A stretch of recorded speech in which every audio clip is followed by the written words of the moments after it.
Today you'll be hearing from candidates running to represent you in the upcoming elections, as well as proponents who have put forward referendum questions that will also be on the ballot. We're going to invite candidates and proponents on stage to talk a little bit about themselves and also allow you folks to ask them about their candidacy and the referendum questions that they're proponents for. We do have some pizza available for you, so please come help yourself. And we have another order with the pizza being restocked at 2 p.m. Just a quick little plug and a reminder for everyone that the elections are going to take place next week. Polls are opening 9 a.m. on Monday, March 18th, and they'll close at 3 p.m.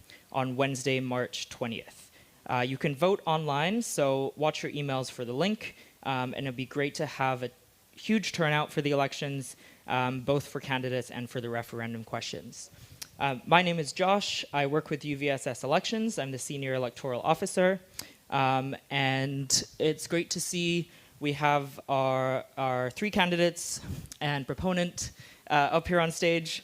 So we've got Isabel, who's running for Director of Campaigns and Community Relations. Prim, who's running for Director of Campaigns and Community Relations as well. Jordan, who's running for Director of Student Affairs. And Eric, who is the proponent for referendum question on Gender Empowerment Center fee change. So we can start off, if you want to introduce yourself, just one sec.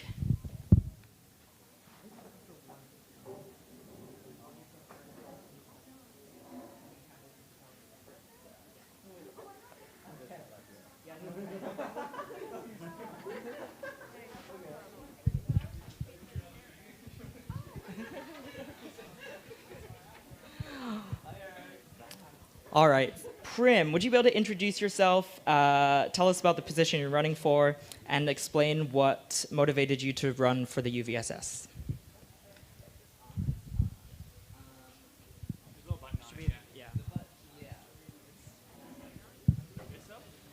there no button on it? Or? It's like a slidey thing. Okay, yeah, put it up to the top. It's up. Okay.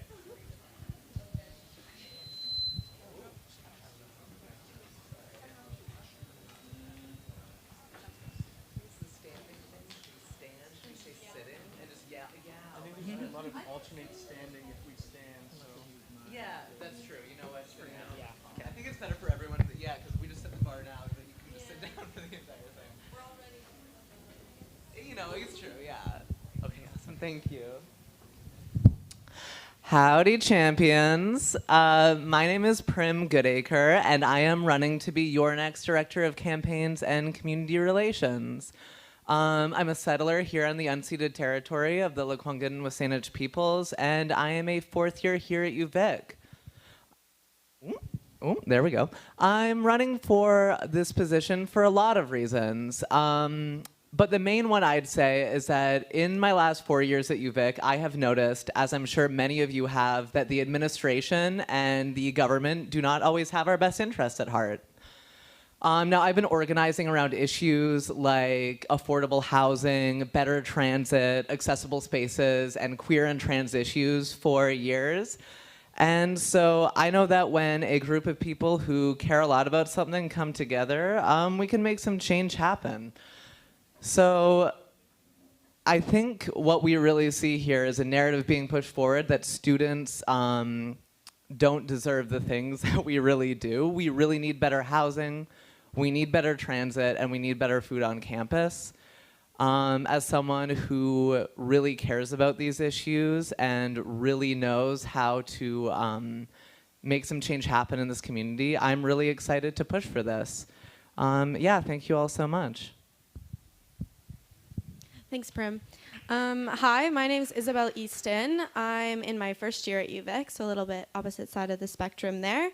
I just moved here from Saskatchewan, a little rural people. For anyone, thank you. Most of the reason why I was motivated to run for this position, I'm running for the same position that Prim is, Director of Campaigns and Community Relations. In student government that I've been involved in the past, I've really seen some things go wrong, and people get disappointed and people be in positions for years and years and nothing really happen. And as someone who is motivated to ensure that change comes and change comes quickly, I want to make change start now. And I want to make it change start in ways that are going to help you in tangible and actual ways that you can see and feel, whether that's in food security, in housing, in the toxic drug crisis, in sexualized violence. All of these things are pressing issues for students that they face on a day-to-day basis, depending on who you are. And really what I want to do is make you feel heard to the government, make everything that you want seen by the people that it should be seen by.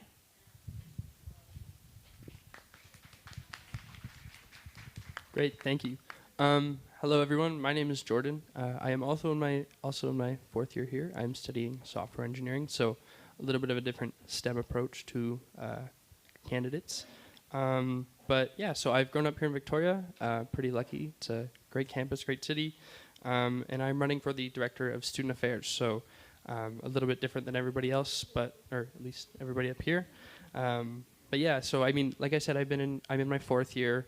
I've been here 3 years through COVID, and I want to be able to give back in my what's going to be my last year this coming year. So just as I've been here, I've kind of seen that a lot of people that are involved with leadership, like Isabel said, sometimes over time leadership deteriorates, and there's gaps that appear and cracks that kind of start to form, and I want to be here to help fix that change, or at least branch towards a fix, so moving in the right direction. So yeah. Awesome. Thank you, candidates, for that. I'd like to open up questions to you folks in the room. If anyone has a specific question for one of our candidates on stage, I'd like to invite you forwards, and you can use our mic. But if not, that is okay, because we have some backup questions. Yep, Lane? Yeah.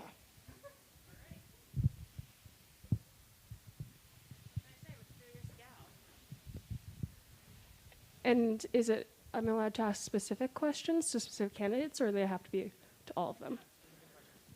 All right. Hi, everyone. Yeah, I have a question. So specifically to these two folks, when you talk about deteriorating leadership, what specifically have you seen that you would like to fix in terms of the UVSS board?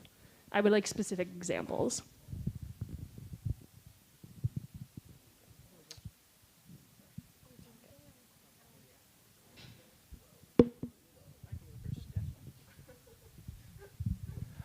So specifically for the Director of Student Affairs, some of the responsibilities are really based around student clubs and student council and student advocacy groups. So I'll just call them student groups because they're 3 separate things that I'll address later, but for now it's easiest grouped together. I know lately with the clubs I know there's a lot going on campus, but some of the clubs meetings have been not so much canceled, but they haven't run lately. And I, as a person who has been involved in some STEM clubs and stuff myself, I know that getting funding is really hard. I know joining clubs and being able to do projects and stuff with clubs is hard to get into clubs sometimes because everybody kind of forms their little gang, and it's hard to get into. And then I know there's a lot of student clubs that I might not be touching on, just as someone who can't be involved in everything at once. But I just know that lately it's been really hard for people, particularly in clubs, to feel that their voices are heard and stuff. So, yeah. Perfect. Thank you, Jordan. Is this working? Okay, perfect. So, yeah, thanks for that question, Lane. I think the UVSS is one of the stronger organizations that I've seen with terms of those cracks being addressed, especially in aspects of campaigns and community relations, which is the position that I'm running for. But truly, the area that I'm most concerned about is the concerns of students being unaddressed. So that's really what I meant when I talked about kind of things falling between the cracks. So those voices going unheard. I really want to reach out and branch out to students make sure that they're being heard for whatever their issues are and whatever their experiences to contribute to a better UVSS as a whole and to contribute to a better campus. So really, if talking to students specifically about maybe somebody struggling with food security and they had an experience with the food bank that wasn't positive, talking to them about that and learning from that experience and growing from it, things like that. Really being people-based, being on the ground sort of thing. That's really what I'm aiming to do. Great. Thank you, Isabel. Prim, over to you. I don't think this. I think this question. Oh, was for just, the gotcha. yeah, Okay. just because I didn't. Yeah. Thank you. Well, I have a question for you, Prim. Could you tell us a little bit about your approach to communicating with government officials and how you plan to represent student issues at the provincial and national levels? Absolutely, that's a great question. Thank you. Yeah, so I've been involved in organizing in various levels for the last over 5 years. So that's looked like community organizing, where I've worked with small groups of people who have just come together because they haven't seen action that needs to happen. Like when a lot of our community spaces were being shut down during COVID, I helped start a nonprofit to address that.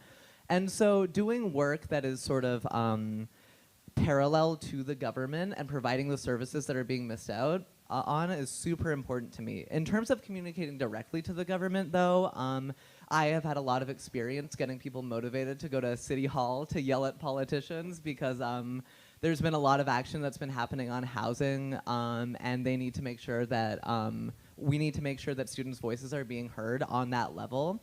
In terms of at a provincial level, I've been really lucky to make a lot of connections in terms of city council and in terms of one-on-one meetings with people at a higher level. And that's been really lovely. But I also think that it's important that they hear the frustrating and angering ways that we have been let down. So I really want to make sure that students' voices are being heard at the highest levels because I know that a lot of us are really upset with how we haven't been supported by our provincial government. Thank you. Isabel, same question. Can you talk a little bit about your approach to communicating with government officials and how you plan to represent student issues at the provincial and national levels? Yeah, of course. So in the past, I'm going to go a little bit into my past and I'll tell you how it applies to right now. In the past, I worked with a organization called the Saskatchewan Youth Council. I am from Saskatchewan, that's why this story is placed there, but bear with me.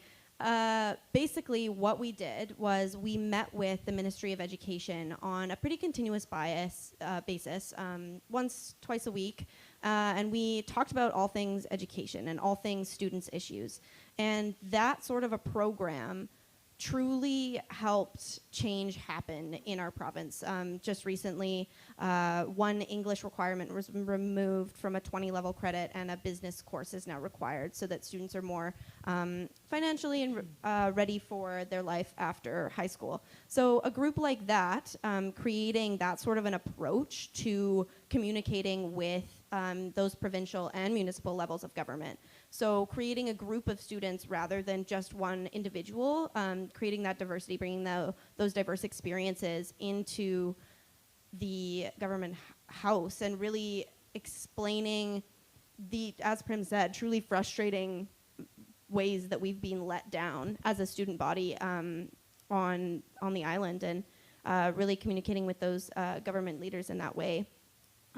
Again, like Prim said, those one-to-one meetings with those people of importance, so those municipal leaders, your MLA, your MP, people like that, even going as far as communicating with people outside of just this district, making sure that the people that are representing you, because students are such a large demographic of the Gordon Head area, making sure that the issues and concerns that we have are truly heard and truly expressed in the house, in whatever level of house that is.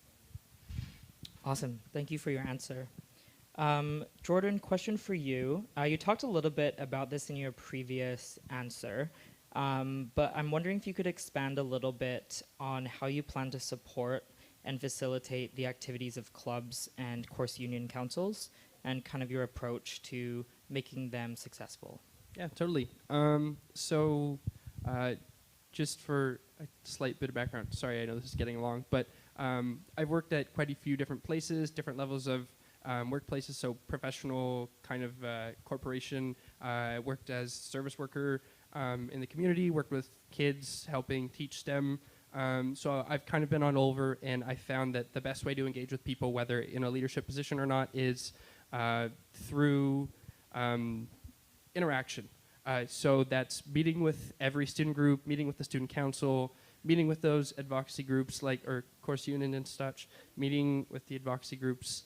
You need to go meet with them. If you're just sending emails back and forth, obviously it can only get so much done if you're playing email tag. So going through, having those in person or over the phone call meetings for sure, and making sure that I hammer out kind of what their needs are, not just for the representatives, but all the students included, and making sure that every person's voice is heard and acknowledged, whether or not their needs are met to the fulfillment, but we have to at least acknowledge and notice and make sure that their voices are heard and felt, right? They can't just say, oh, I really need help, and then nobody helps them. I really need this funding. Nobody gets their funding because they just don't have money, right? So, yeah. Great, thank you. And thank you to all three of you. Thank you, Prim. Thank you, Isabel. Thank you, Jordan. We've come to the end of your segment. So round of applause for our three candidates on stage. And next, we're going to hear from two proponents of referendum questions. So I'd like to invite up Eric Willis and Lane O'Hara-Cook.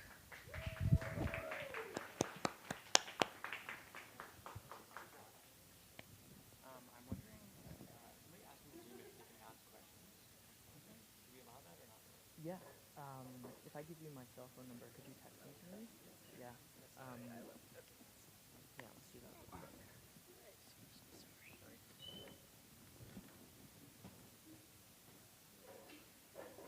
Uh, 604 442 8441.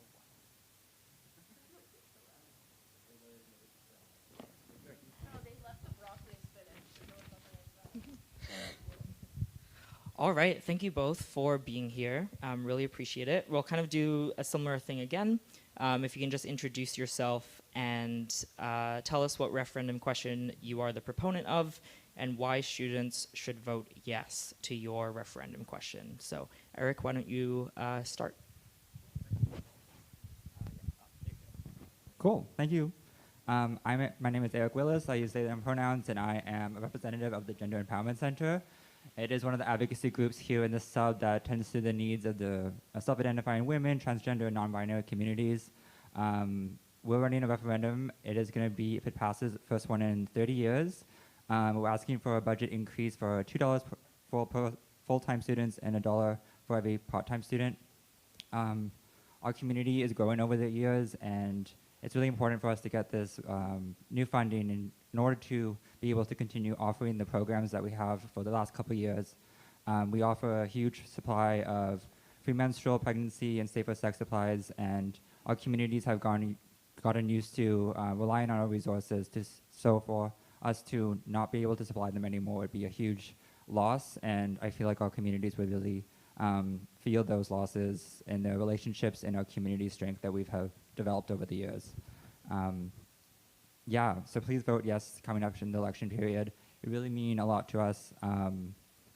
The candidates a lot of times talk about the needs of the communities on UVic, and we have advocacy groups because of the marginalized communities that fall through the cracks, and it's really important for us then to support it. And for students who maybe not think that their identities align with what we offer at the community, I still ask you to vote yes, so that we can make sure that those marginalized communities still are able to survive and be in community with one another.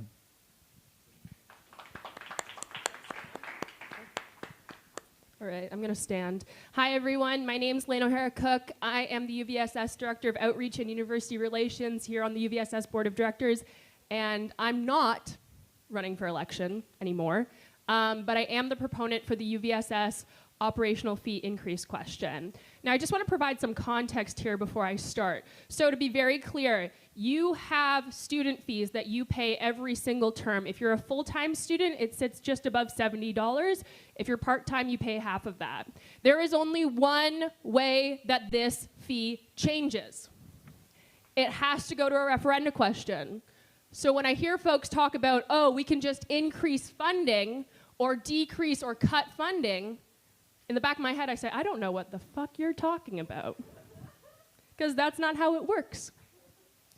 How it works is students like yourself have to come out and participate in democracy, and you have to vote for a change.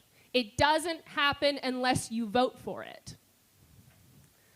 So when I'm standing on this stage and I'm asking you to vote yes for a sustainable future, a sustainable financial future, when Eric is standing here on this stage asking you for sustainable gender equity on this campus, when SOC, the Students of Color Collective, who's also running a question, is asking the same for racial equity on this campus, and when the UVic Sustainability Project is asking you that question, the only way these questions will pass and the only way that these groups will get the funding that they deserve is if you come out and you vote yes, March 18th to the 20th.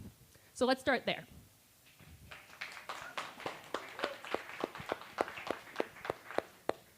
Now, I haven't even gotten into why you should vote yes, but let's just be clear as to how that works. Can I say why? Okay, I'll say why. Okay, so the UVSS has dedicated fees, which means when you pay into that pot every semester over $70, it doesn't just go anywhere, right? It has specific dedicated fees. Jem, what, you get 95 cents per full-time student? Is that correct? Yeah, that's correct. So that goes to them. The UVSS operational fee, $26. What's an operational fee? An operational fee are the funds that keep this building running. It's the funds who make sure that everyone in this building gets paid. So if you have a friend who works at the grill, want to know where their funds come from, their wages? That's where they come from. That's where they come from. So that fee, that operational fee, it has not been increased in 11 years. The times have changed. It's time for the UVSS to change with it. When I talk about fair wages, when I talk about competitive wages, when I talk about making sure that this is a place that students want to and deserve to work in, that's why you vote yes. That's why you vote yes. When I talk about maintaining excellent service, keeping food prices low, I don't know if people know this. All that food out there, that is subsidized cost food. That's why it's the cheapest on campus. It's because we subsidize it. Want to know where that money comes from? The operations budget. So if you want to be able to buy a sandwich for less than 10 bucks, because God knows you can't buy it anywhere else at that price on this campus, that's why you need to vote yes. And let me highlight, at this point, when we're talking about creating sustainable financial futures, it's not necessarily talking about what I can stick in front of your face and say, this is what we're going to change. But what I am saying is I'm saying, if you don't vote yes for this, things are going to have to go away. So if you want the UVSS to continue to run hot lunches, continue to provide for a deficit of a food bank for an extremely food insecure campus, and you want your student staff to be paid a fair wage, you got to vote yes. And that's all I have to say about that. Thank you. Thank you, Lane. That was very engaging and invigorating. We have a question from someone on the live stream, which is kind of following on from what you have just said. So they're wanting you to clarify where the money is going to specifically be going. As it's stated in the question, it will go to operations, but they're saying that it has been also advertised that it would go to clubs. No. Okay. Yes, please. Thank you. I don't know where you're getting that information from. It is not going to clubs. Clubs has a dedicated fee. Again, it has a line item. Okay, let's do Finance 101 here, because I used to be the director of finance too. Fun fact, you didn't know that, before I was the director of outreach. So this is the budget. You can find this budget on our website, or you can find stacks of it in hot pink. Cushy chose the color. Thank you, Cushy.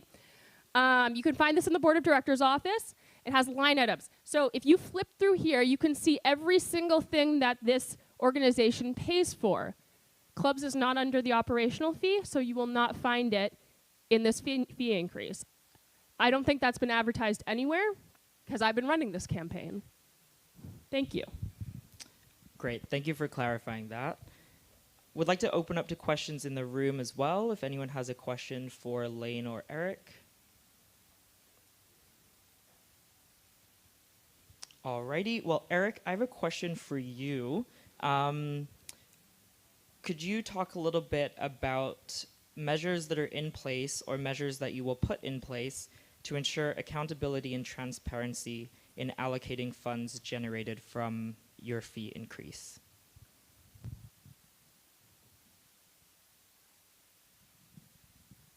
Yes. So the Gender Empowerment Center is a consensus-based collective, and we keep all our records public online as well. So all our decisions to purchase anything has been approved by the collective and is that available for anyone to look on online. We do also have to manage our finances through a yearly budget, so we propose that, and it gets approved through different tiers of UVSS, and that is also available online.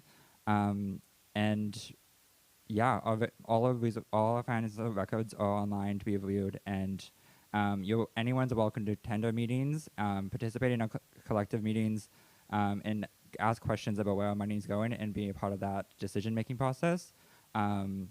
It is very consensus-based, like I said, so it is never three people making decisions about where our money is being spent or what kind of resources and programs we offer to students. Great, thank you.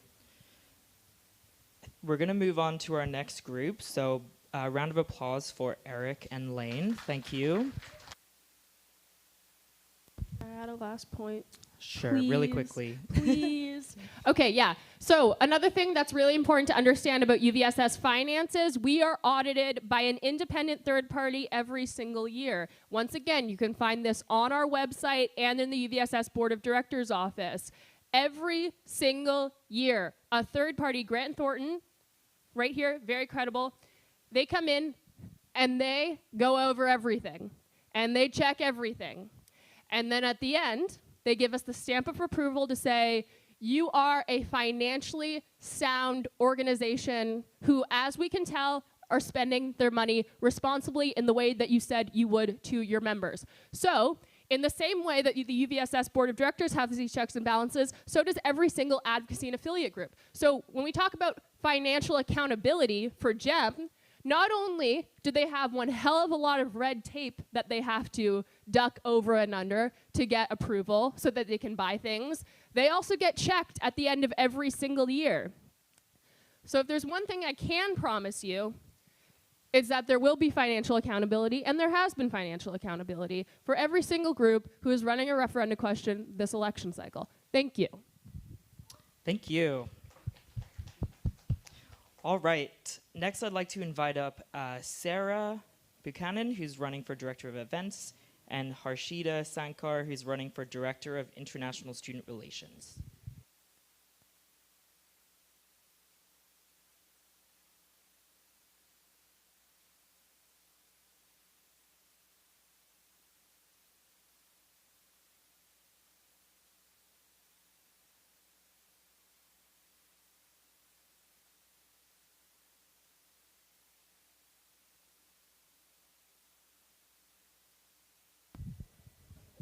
Okay, so I think we just have Sarah with us today. Thank you so much.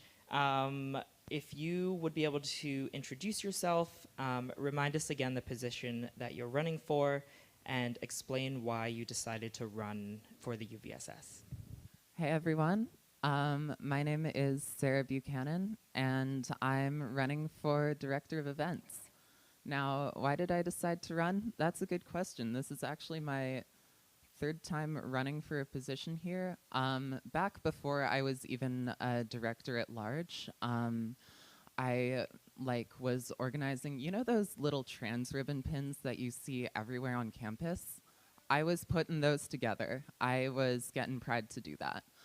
And then as a DAL, like, I was, I don't know, participating in like, sorry, I was participating in like city council and Saanich conversations around housing, stuff like that. I've always been politically involved. Director of events felt like the next step, and lo and behold, something about it just kind of, it clicks with me. I don't know. I'm pretty extroverted when I'm not fighting off a cold, and I really enjoy like just being around people, putting on events and hosting events. And I had a really good time doing it this year, so I was like, I may as well go one more time around this merry-go-round, you know? Great, thank you for that intro. So there's a couple other candidates who are also running for director of events. Would you be able to tell us why you believe you're going to be the best candidate for that position? Yeah. I mean, you really can't beat like the experience of a year. You're kind of dropped into this role like not knowing anything at all about how to run an organization with like a $40,000 events budget. That's a pretty insane thing for like a 20-year-old to just like figure out on their own. And through like doing this job, I've built connections with like dozens of clubs and groups and different people on campus and within the community who I think are conducive to making and running better events. That includes like GEM and Pride, the UVic Live Music Club, Music Production Club, the Office of Student Life. I've got some plans with them for next fall. Fingers crossed I can put those together. Vikes, obviously, like the list goes on and on. But the fact that I've been here for a year already is just massive in what events it allows me to pull together. Yeah, that's why I think I'd be good. Awesome. Thank you for the answer. I'm going to again open up questions to the room. If anyone has a specific question for Sarah, put up your hand. I see a little heart hand signal. Thank you for that. Okay. Well, I have a question for you. Another one. Could you tell us a little bit about how you plan to work with the on-campus partners that you mentioned before to organize events that cater to the huge diversity within the student body? Yeah, so I already alluded to it a little bit. Obviously, I've got connections with like different music groups on campus, which I think are great, love them. But I think I've got like some specific plans that I'd hope to see come together. First off, I've been thinking for bands on the roof in campus kickoff. That's great, but the bands are so far up on the roof that it's hard to engage with them fully. So I've been wondering if I can appropriate a stage from the Office of Student Life once the president's address is done and have like a big old festival in the quad that day. That's something I'm hoping to do. I have a couple other things. I'm hoping to potentially secure funding from different UVic organizations so that I can put on more of the hot lunches, because like I only have so much money, and once a month is about as much as I could do in terms of like what's financially available to me as part of this portfolio. But like, you know, if UVic helps out, I'd be able to increase it a bit. I don't know. There's like so many different things. It's really hard for me to list them all off the top of my head, but obviously collaborating with community members is always like necessary for events to go well. So like if I was gonna put on a music show and I didn't involve the live music club somehow, that'd be weird. Or like some of the bands I've made friends with over the year. Yeah, I don't know. Sorry, I'm feeling a little foggy right now. Yeah, I'm a current director of events. So you're the current director of events, and you mentioned that kind of having this year of experience is going to be really helpful in helping you succeed if you are to be elected for a second year. What are some specific things that you think you've learned in the last year that will set you up for success if you were to win again this year? Event planning is a skill like anything else. So as an event planner, I've kind of learned the lay of the land when it comes to like different labor that you need for an event. Like with our catering company, they do a lot of the room setup as well. It's just like a ton of work for these things to come to pass. And the way that you interact with them through room planning and contracts and the different fees that they might charge to set up different rooms is super important. In the same way, for example, when you hire certain folks, you need to prioritize like unionized labor in the sub. So if you were going to hire a photographer, you'd have to know like where to look in the sub for a photographer instead of like just going to like that friend you've got that you can pay first off. A lot of it is like nitty gritty stuff like that, as well as just the general like organizational rhythm that you get into when you're planning events. I don't know, it's like a skill like any other. I think that anyone can learn to do it, but like I've already been doing it for a year and I think I can get even better next time around. Great, thank you for the answer. I guess my last question, unless there's anyone, oh, right at the back. Do you want to come forwards and use the mic?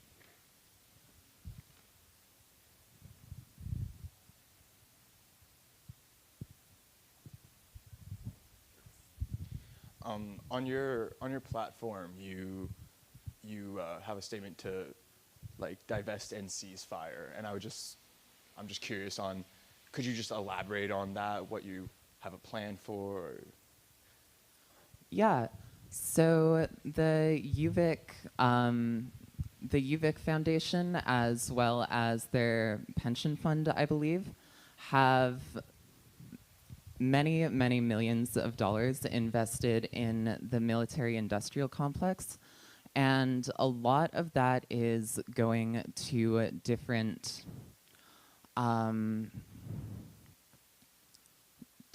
conflict zones with people that students may not feel represents their interests.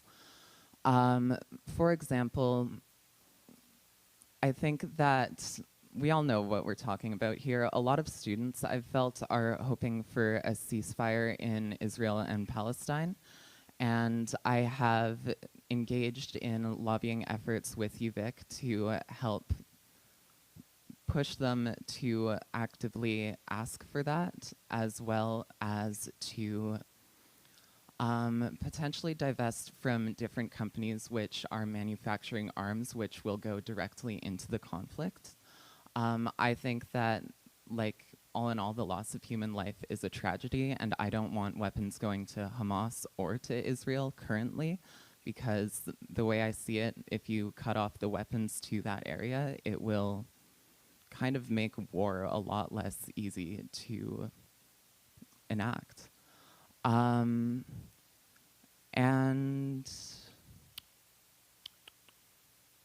I feel like I had something else to say on that, but I think that's like my basic ideas around it.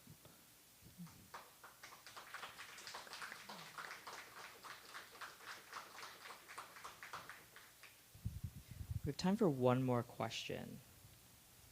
If there's any in the room. Okay. Oh, yes, right at the front here.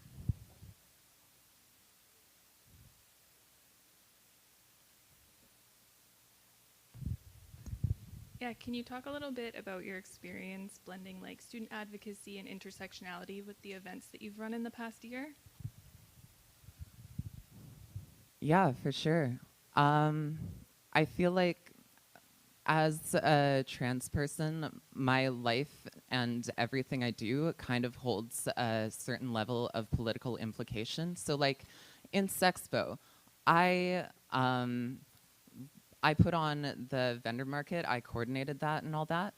But a lot of the people who I brought in are people that I've interacted with and made friends with kind of outside my role in the UVSS.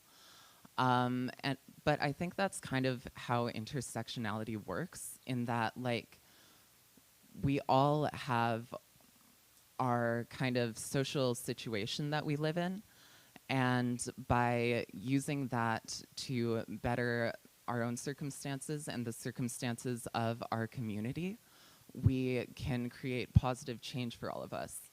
Other pieces, obviously, I've been touting the Hot Lunch program. That has been a pretty big success this year. Just with the way things are going, we're set out to feed 4,000 students by the end of the year with that program, and that, I think, is huge. That totals 6,000 students approximately that we've fed with like free meals that events has given out. I don't know. I think that, like, all events kind of carry a social weight to them. They're about building community and stuff, and change does come at its roots from community. I do believe that just by leaning into the ways that, sorry, I'm losing my train of thought here. I'm really sorry for this, you guys. I promise I'd put on a better show if it, I don't know. Anyway, that's kind of my answer. Hope that was all right. Thank you. Let's give one more round of applause for Sarah. Thank you so much for your answers. And next up, we're going to invite some of our directors at large, if they are here. So if Audrey, Gretchen, Kale, Patrick, Elena, Noah, or Aiden are here, you're welcome to come up here on stage.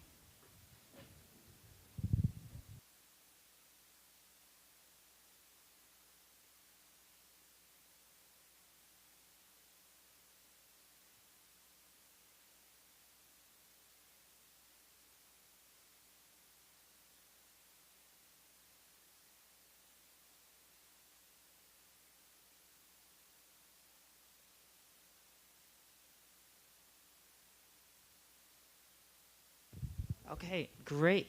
So one interesting thing about UVS election bylaws is that when the number of candidates running for the director-at-large positions equals the number of seats available on the board, so in this case 11, the candidates are acclaimed. So you folks have actually already won your election, so to speak, so congratulations, but I also just want to thank you for being here today so that our students can get to know you a little bit more and kind of find out who is going to represent them at the UVSS in this coming year. So thank you for that. We'll do a similar thing. If you want to start off just introducing yourself and explaining why you decided to run for a director at large for the UVSS. Hi, I'm Audrey. I'm Audrey. Sorry. Hi, I'm Audrey. I'm a second-year psych student, and I'm involved in a few clubs, but I really wanted to run to represent some more voices. I just want to be able to represent, build a space where more perspectives can be represented and voice their opinions. Hi, I'm Kale. I'm a third-year psych student, and I mean, like Audrey said, I'm here to, represent students. I feel like especially Cal recently has been underutilized in the way that it should be. So I'm a big advocator on getting Cal students the type of help that they deserve, because I've had some classes where Cal students are getting totally shafted, as well as just being a voice for the students. Yeah.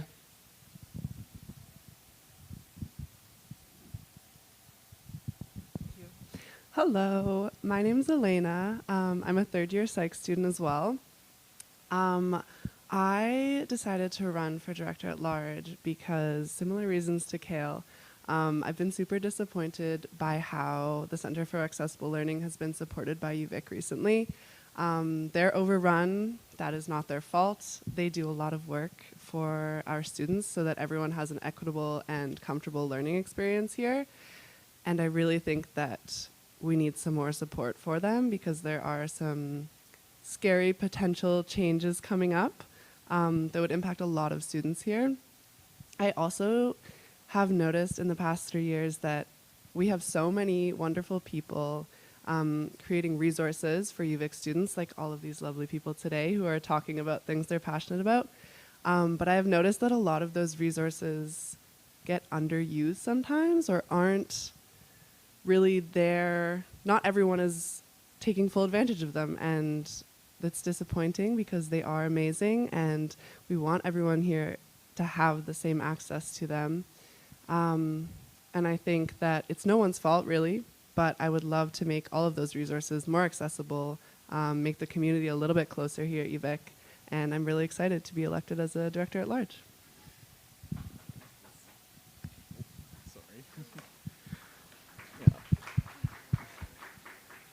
Yeah, hi there, folks. My name's Noah. I'm a second-year mechanical engineering student here at the university.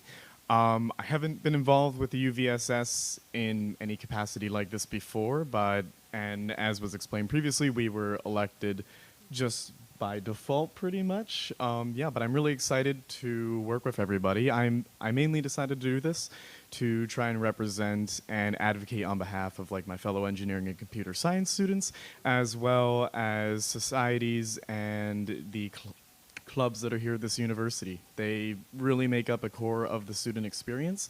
And yeah, I just want to make sure that we're giving them the best support that we absolutely can and advocate on behalf of anyone who's got any issues. And it's like, hey, the point of the board is to represent you guys, so let's make it do that. Yeah, that's about it for me.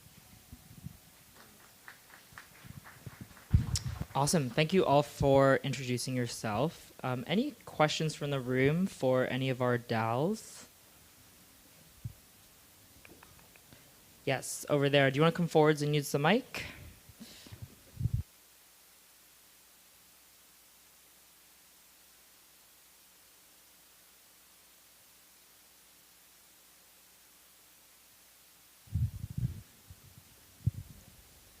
Okay, hello. I'm Pat, and I have 2 questions for all of you, which are what ideas are you bringing to the table for this next year? And then what experience or past experience do you have that you think would be like a strength going forward into the next year for the positions that you are elected for?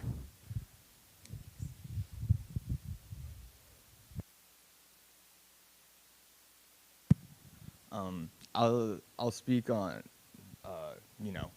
my past experiences. Growing up, I was a part of a totally youth-run youth group where we would have to, do programmings, work as a team,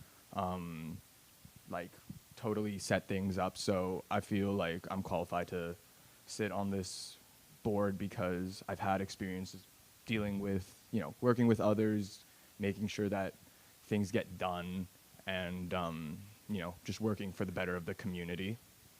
I think one of the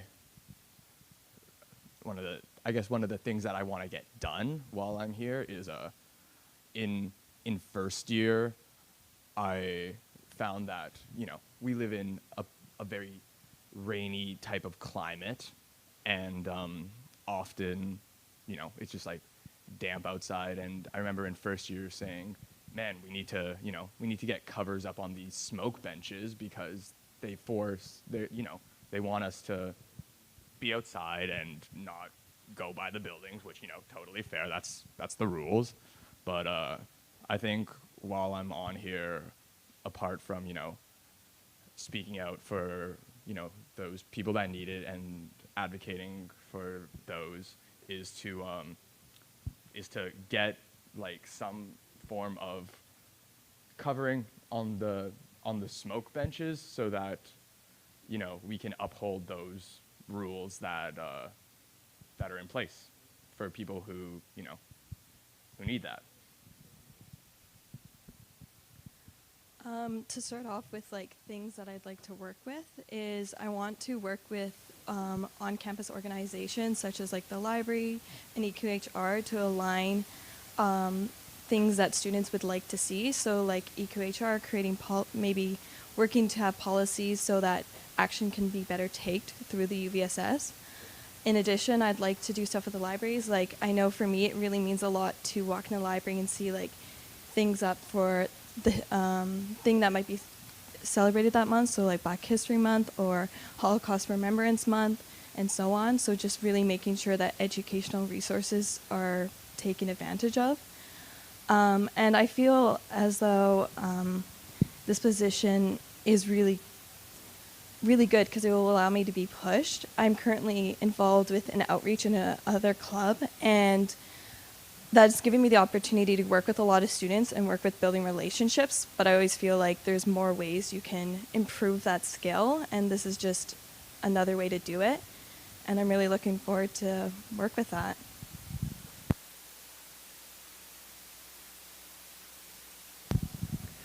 Okay, so in terms of experience, this is my first time running for any UVSS position, and I haven't been involved politically with anything in our community yet.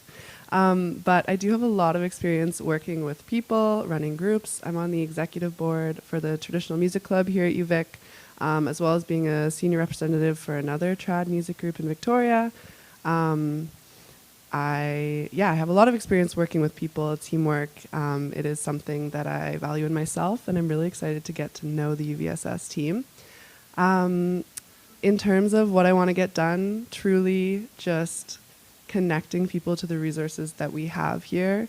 I do feel like people are doing their best, but it's always nice to have a new perspective, as well as finding a way for students registered or not registered with Cal, because it does affect everybody, to be able to have their needs heard. Just looking at all the changes that are happening right now, from what I know, there are people making decisions very, very high up, and there is not a lot of student input going into that. So I would really like to bridge that gap because, again, these are things that affect so many students. Even if it's not you, it's your friend, it's your peer. And I don't think those voices are being heard right now. So that's kind of two things.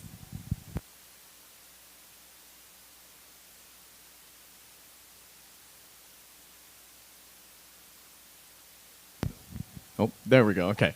Thank you, Pat, for the questions. Those were really great. So I'll just touch on briefly my past experience and then a couple ideas I had, but Lord knows that there are going to be more along the way. So currently, I'm the business lead for the University of Victoria Rocketry Club and handle the finances, the administrative paperwork, and just basically the operations of the club alongside the other executives. And that's given me just a really great experience at trying to work with a team, managing both finances, things that need to get done, and also dealing with people and then making decisions as a collective. In the past, I've also been an executive of an NGO back during high school that was just a local student-run thing. And yeah, I've always been involved with clubs and a bunch of youth groups, and so I feel as though I've learned really well how to communicate with people and just make sure that everyone can find some solution that works for them to one degree or another. And for ideas that I have, so going into this, I was mainly wanting to run as the director of the faculty representative for the Engineering Computer Science Society, which that position was removed due to not having enough candidates overall. And so what I mainly focused on is, first of all, at board meetings, minutes are posted to the UVSS website, but I'm sure a lot of us know that sometimes going through there or trying to read minutes can be sometimes cryptic and archaic and confusing, and so it would be really nice to, like, I want to be posting to my story and other social medias with like summaries of what's happening, what was discussed, and just sort of like summarizing what happened and saying it in like a very like approachable manner. I got the idea from a few other student representatives I've seen at other places, and I thought that's a really good idea. As well as just opening up like a direct way for students to submit like feedback. Just to myself, I don't know to what capacity the UVSS could, or I could like try and push for that as a director, but opening up a channel, at least with my own socials and such, that if people have complaints or if they have issues and concerns, that they can send it. And then I can present that to the board if enough people are saying the same thing, because yeah, we're supposed to represent the students at large, so why not do that? Yeah, those were awesome questions. Thank you.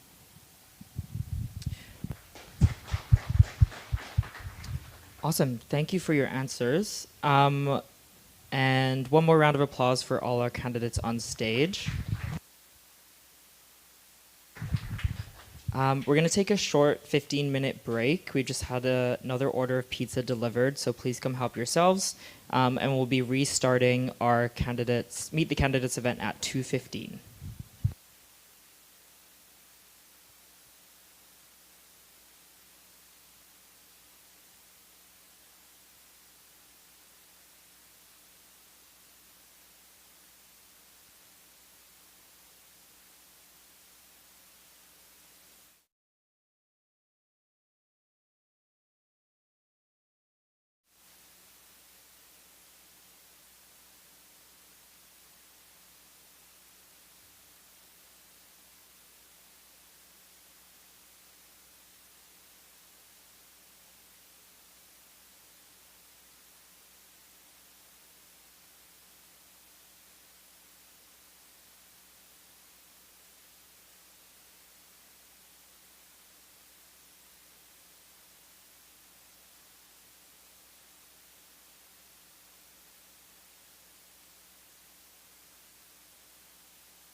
Okay, everyone, we are back. I'm very happy to have Hannah, who's running for Director of International Student Relations, and Bunny, who is a candidate for the Director of Outreach and University Relations, on stage with us.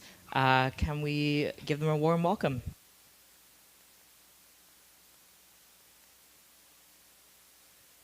Awesome. So if you've been in here for the last hour, you probably know the drill. Just introduce yourself, remind us what position you're running for, and explain a little bit about why you decided to run for the UVSS. Hi, everyone. My name is Hannah Crista Solis Perusquia. I'm a major in Poli-Sci and Global Development, second year. I'm from Mexico City, and I'm running to be International Student of Affairs. No, International Student Representative, I'm sorry. Yeah, basically, since I got here, I've gotten to know all of the international community, and I decided I really wanted to be involved in all of the international student problems because I get to hear a lot of them since almost all of my friends are international. And also being in political science, I thought like, this might be a great time for me to like start getting involved within the university. So that's why I'm running, and yeah, thank you.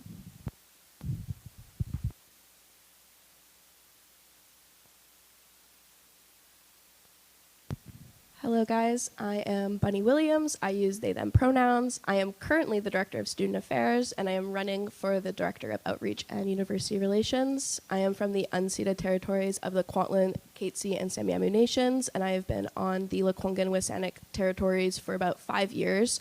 I'm in Sociology and Indigenous Studies. The reason that I'm running for the UVSS is because I've been involved with the UVSS for about 2.5 years now. Prior to my directorship of student affairs, I was the gender empowerment representative, and I worked with the advocacy groups there to create a safe space for queer minorities on campus. I think that I would do great in this position because I have worked with many different groups in student affairs. I organize and run 175 clubs and 35 course unions.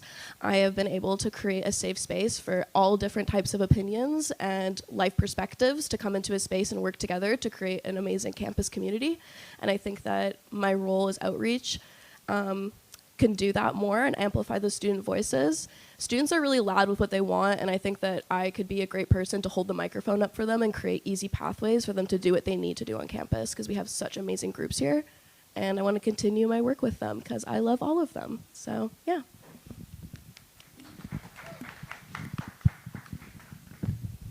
Great. So Bunny, you're running uncontested. So I'm going to ask this question. I'll ask you first. So why should students vote yes to your candidacy on the ballot? Students should vote yes for me because I think that I would do an amazing job representing you. I think that I create a really welcoming environment for people to come and share their experiences and stories. I have 3 main platform ideas that I'm running off of as well. I'm really wanting to introduce a free/thrift store on campus so people on dorms and around campus are able to access necessities for a low price. I also want to lower food costs and up quality at UVic, especially in the Cove and people who have are reliant on meal plans.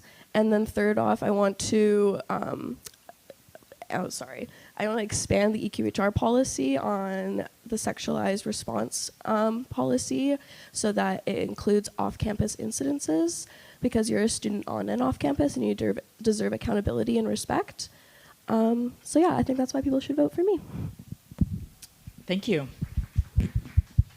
So Hannah, you aren't running uncontested. You have some fellow candidates that are also running for the position. So could you tell us what makes you think you're the best candidate for the Director of International Student Relations?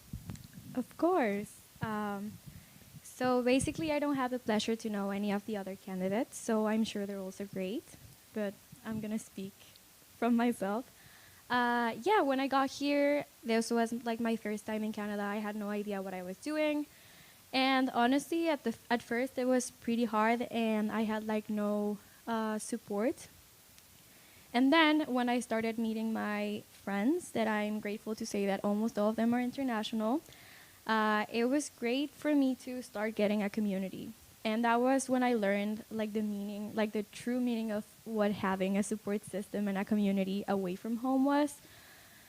Yeah, I mean, I feel like all of us international students were always balancing our work, studying, life, being away from home, having a different cultural experience. I guess what I'm trying to say here, it's that I know the struggle as well as I'm sure the other candidates know because all of them are international. So yeah, if I were elected, I would really make your voices being heard, guys. I don't know if there are any international students here. I know they're at that table, but so yeah, I just want to empower your voices, listen to your concerns, and work from there. So that's why I think I would be a great candidate. Thank you. Thank you. Maybe just following on from that answer a little bit, you talk about the struggles that international students face when they come to study here in Canada. Could you expand on that and some of the ideas you already have to address those struggles and challenges, and also any specific ideas you have about making those voices heard at UVic? Of course. Where can I begin with the struggles? First of all, the weather. The weather, guys, it's awful, especially coming from like a warm place like Mexico. That's one of the biggest ones. I wish someone could have told me like how to be prepared for winters because they are a real thing here. Then another really big struggle that I had when I came here was understanding how the whole university functioned. I didn't know like how to cite, and I'm a poli-sci major, so that was like a huge deal that I had to go through. So regarding to that, learning how to like navigate the platforms, Brightspace, I didn't even know like how to subscribe to my courses, if that makes sense.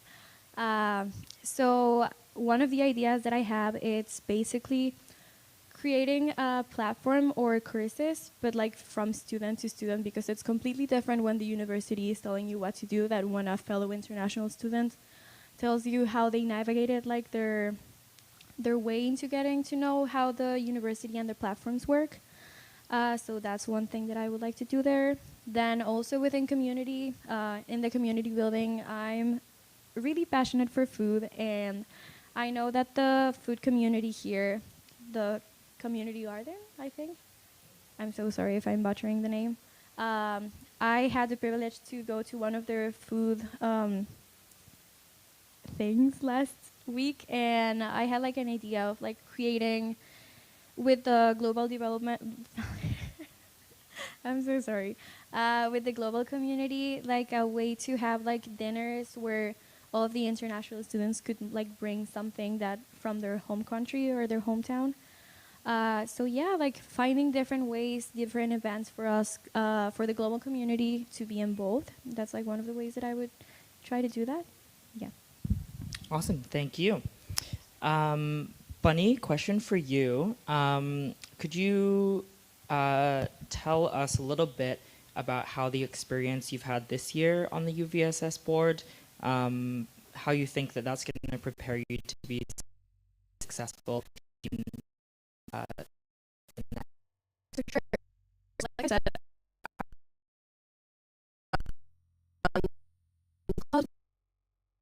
great for it. As well as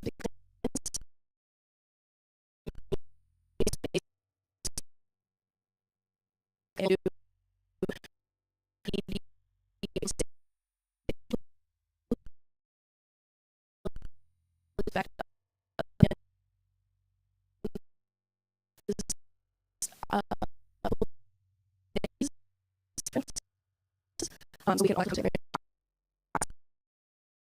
see other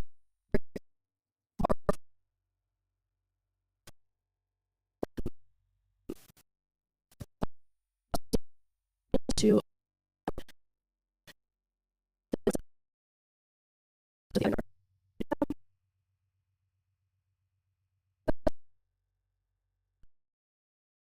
such amazing ideas and are doing such a great work, and I just think that my job is to create easier pathways for these students to do that.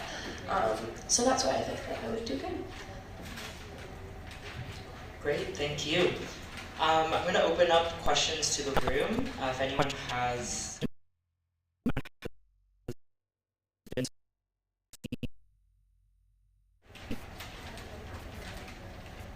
okay, don't see any, so maybe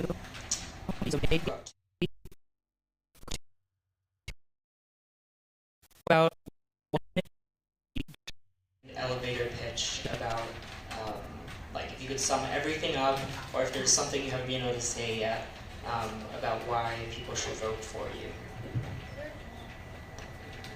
I don't have a 60-second speech, but okay, I'm gonna wing it.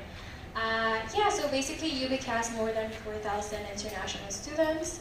I had no idea that there was this position before I ran for it, before I started running for it.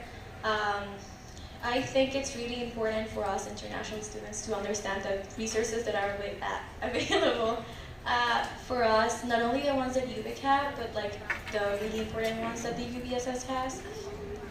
Since, as I said, it's like really important for us to listen from students, because I know that when the university tells me to do something, I feel like they're scolding me or something. So yeah, listening to our voices. I do know that at least I feel really lonely sometimes, and community is the one thing that has kept me going in my 2 years that I've been in Canada. So that's like something that I really want to focus on. What else do I have here?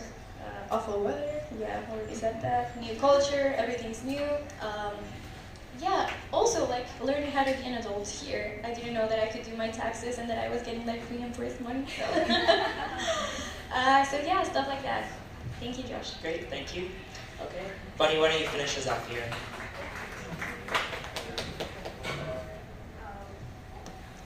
I'm gonna start off with a book quote, actually, my favorite IRC author. Her name is Valerie Carr, and this quote has always really stuck with me, and I use this quote that I apply in my advocacy and work here at UVSS. The quote goes, "You are a part of me that I do not know yet," and that's how I want to approach my position here at the UVSS. I'm coming in with questions, I'm coming in with the want to understand your struggles, the want to understand your community needs. I'm coming in I want to really the UVSS, I feel like, can be seen as a very big, large entity that can be dehumanized, and I really want to humanize the student experience here on campus and be like, hey, I'm actually 23 years old, and I also go to class, and I also struggle to pay rent and pay for food, and I'm struggling just as much as you guys, and we're going to work together to lobby against UVic. I am pretty loud, and I am very, very opinionated, so I think I would be a really great person to go up against Kevin Hall and UVic admin, and I think that I would be able to really advocate for you guys. Yeah, that's about it. Yeah. Great, love that, thank you. Okay, one more round of applause for Hannah and Bunny. Thank you so much for your answers. Next up, we're gonna bring a group of directors at large on stage. So if Maina, Anastasia, Nora, or Megan are in the room, you're welcome to come up.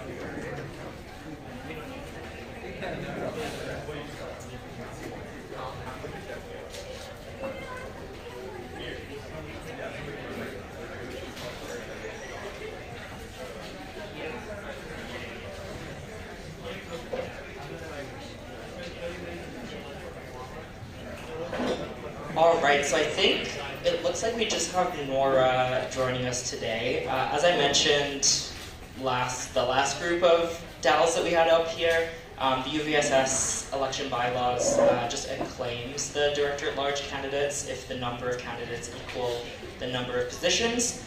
So a lot of these folks already know that they have kind of won their election already and that they're already on the UVSS board. But we do appreciate Nora being here. to introduce themselves to you, and so that you get a little bit of an idea about who is going to be representing you with the UVSS next year. So thank you, Nora. Appreciate you being here. If you could start us off just by doing a little intro of yourself and explaining what motivated you to run for the Director-at-Large position.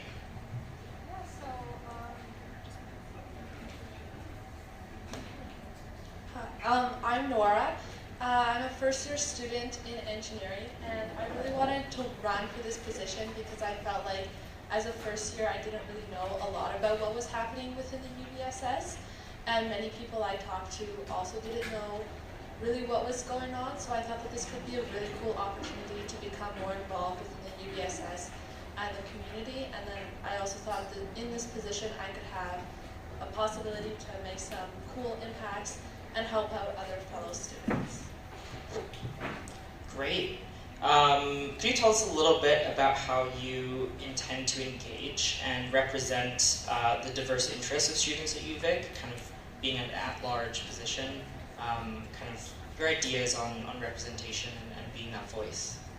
Yeah, so I feel like it's really important to be really in touch with the UVSS and just all UVic students who are part of the UVSS. So I plan to always have communication open, be easy to meet in person with students or by email or by Instagram. And I also think potentially making surveys that people can answer to in this role.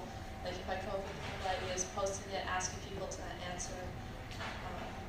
And just talking with people as I go about my day-to-day so that they can know more about the UVSS and I can ask if they have any input or any changes that they'd like to make. Great, thank you. Any questions at this time for Nora from the room?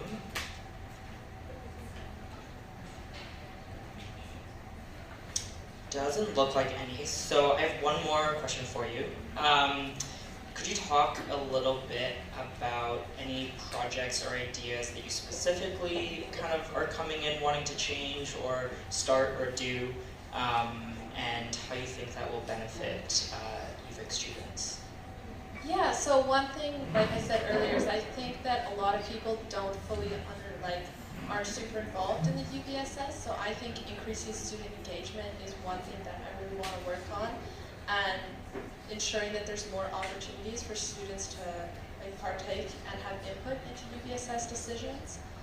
Another thing that I'm also passionate about is increasing mental health support systems and also increasing the visibility of support systems, because I know that a lot of students aren't currently aware of the systems that are here, and I think it's important to help connect students to the needs, because I know many, almost every student struggles with mental health, and it's important to support everyone as a community. And lastly, I want to try and help push UVSS to mandate that UVic doesn't mandate students to pay for fees like web work, because I feel like it's unfair that they mandate students to pay these fees when the university could easily cover it. Great, thank you. Let's give a round of applause for Nora. Thank you for being here and for introducing yourself. We'll take another little break, just 'cause 15 minutes is a long time to fill. But at 2:45, we will be chatting with the candidates who are running for the Director of Finance and Operations position. So we'll be starting that at 2:45. I'm an electoral officer. Sorry. Are you Gabby? Oh, thank you. Actually. Oh, nice to meet you. I'm Anderson. Hi.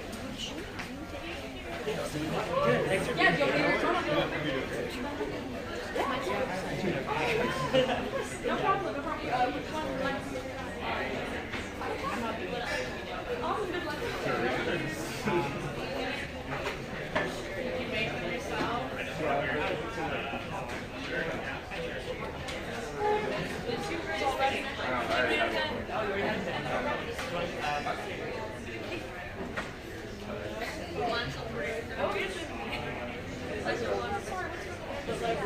You're Lucia, okay.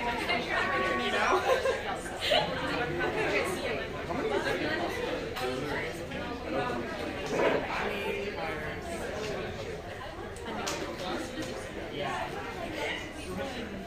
Yeah, we're doing the train section tomorrow, and John's going to bring another one.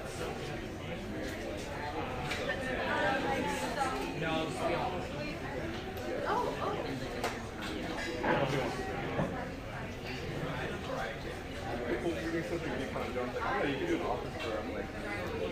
It's been there. There's really not much more. No, okay, good. I can't look into it either. But then one time I went there and Austin was just typing away. I don't know how to do that. It says, I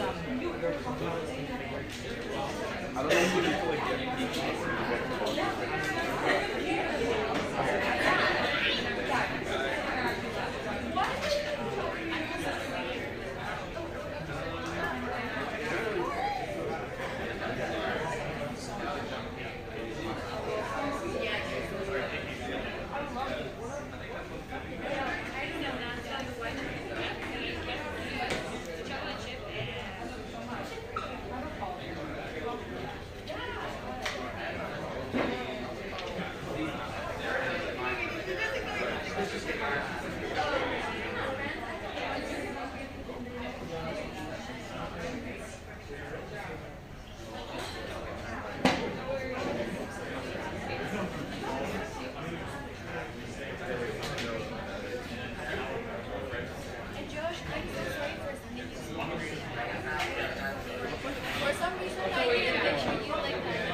I didn't really do much. It's frankly, I really think I should be called. The thing is, whenever they were meeting, I thought, like, so I didn't really. Yeah, because they usually plan it like a body tour. नहीं वो नहीं not that is that that's a Tuesday को they planned it at 7 and I thought it was 9. So which meant I can go for any meeting and whatever we are in the work I got back to work with it. So yeah, I used to have that too. Yeah, I can know that you keep it long term public speaking. I love it though. I love the class. Leslie is one of my also favorite. Yeah, Leslie is amazing. I made everything after me, and I would just go sit in my next class because I was like, I want to be in this class again. How come I know? Having? 2 months? It's just too hard. The thing is, I was trying to see it. Right. against them. I dropped it.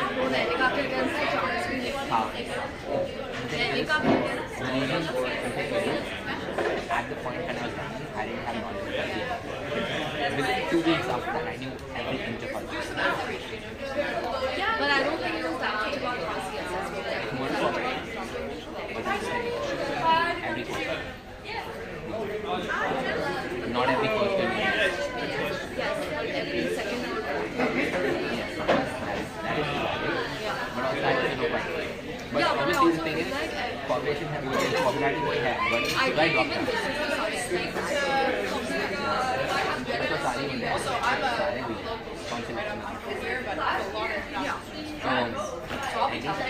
I dropped. You've been working towards it. Take it. No, I feel like you can I have to go again. Wait, against our head. So then I tried to do that.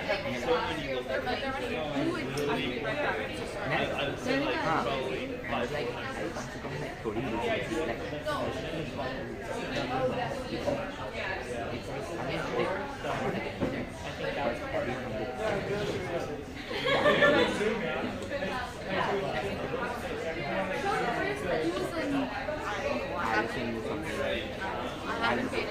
so I noticed like it's something I picked up, maybe it's conscious, maybe it's not. But it happened and I was like, you know what? So in the meanwhile I started another club. Probably gonna start one more.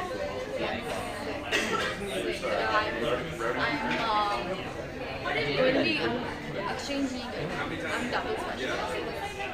And also if I'm doing this, I can't exchange. And also it's also very, very expensive for 2 kids. Like I can, you don't, tuition is expensive. Like your university fee is the same. But then depends on where, from which campus I'm on. I've accustomed myself to everything. But I can't accustom myself from months to Paris. And neither can I expect my parents to be there. So instead I was like, I'll focus on making my degree strong. I'm going to be world class president now. If I win this, that's another big deal. My co-op is going to be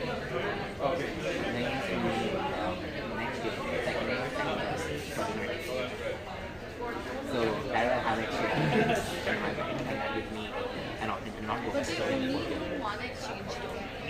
So the thing is, I can go in exchange with you and then 4th year I can go with you.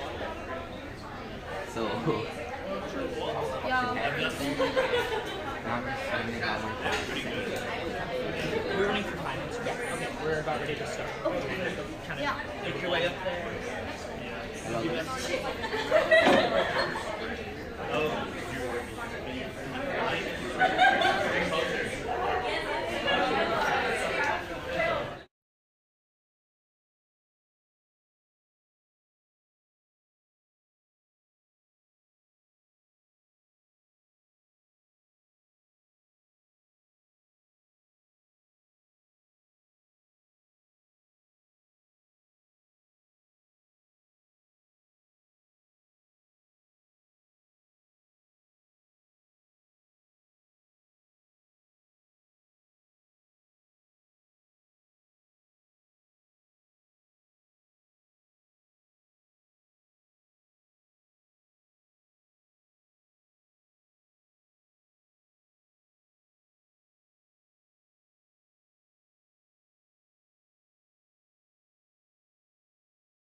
All right, folks, welcome back to our Meet the Candidates event.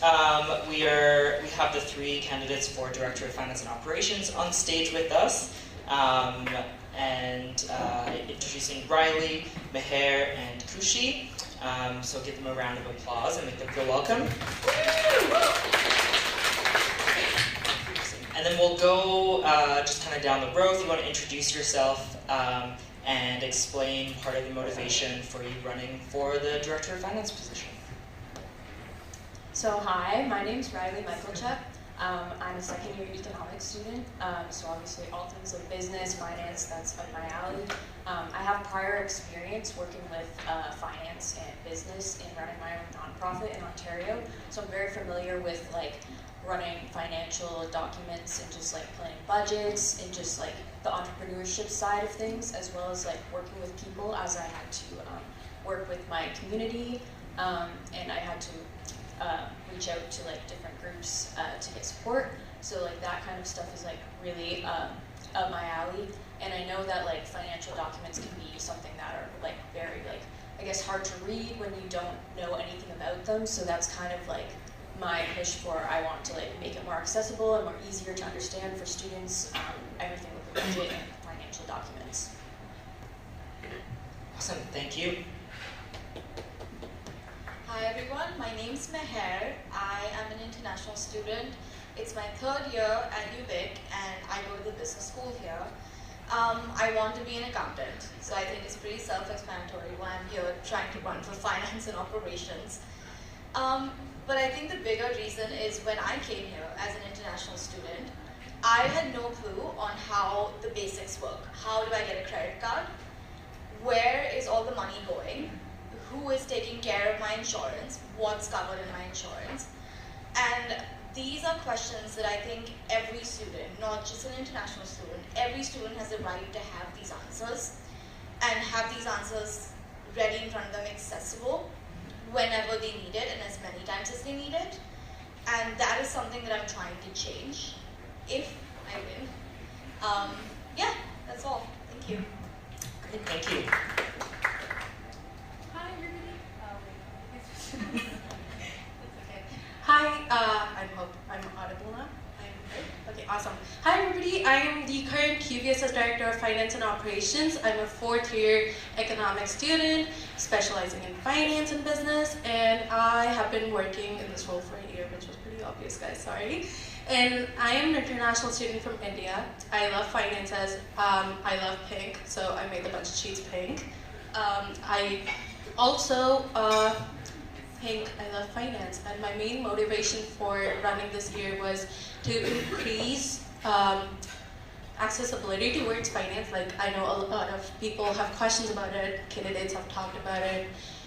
I definitely want to increase incentives for students, direct incentives. Anything you spend in the sub goes back towards serving students indirectly that you may not realize, but I want to create direct incentives through a rewards app.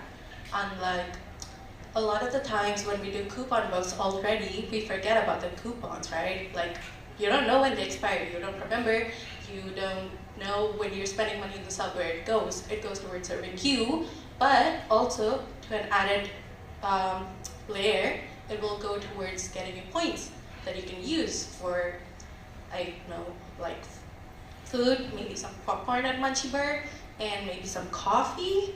So stuff like that, yeah. And I would like to paint this up pink, which I know my general manager will kill me for, but why not? Thank you so much. Thank you. Any questions from the room for the candidates for Director of Finance and Operations? Yes. Do you want to come up and use the mic?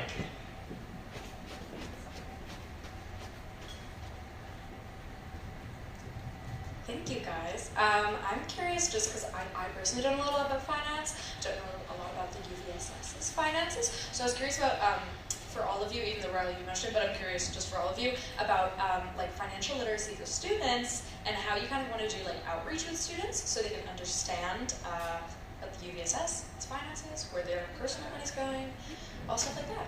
Yeah.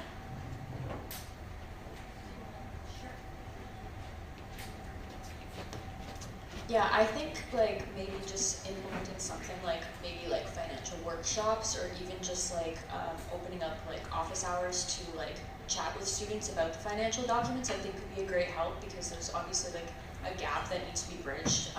When you take a look at like the financial documents like that are all posted on UVSS website, like coming from like no financial background, they are pretty like intimidating and scary, and it just looks like a bunch of numbers being thrown at you.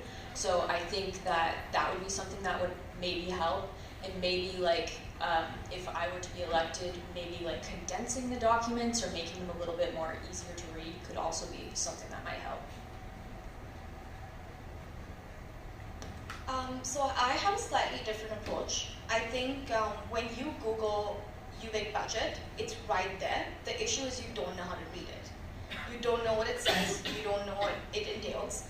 And so my proposition is to have a week-long comprehensive certificate program where you come in and finance professors, finance TAs, alumni, my personal networks that I can bring to this role will come in and they will teach students everything about the basics, how to read a budget, what type of accounts there are, where is the money going in UVic.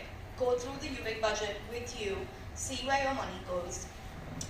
And I think that just empowers students a little bit more to understand what's going on. And you get a UVic certificate at the end of it. So your resume looks shinier and brighter. That's it. I can go over what we already do. So for finance and operations, we have a bi-weekly finance and operations committee. If you come 3 times, you become a boarding member. We go over monthly financial statements. We go over where we spend the money, where the money's coming from, where the money's going. We answer all kinds of questions. Always welcome to attend those.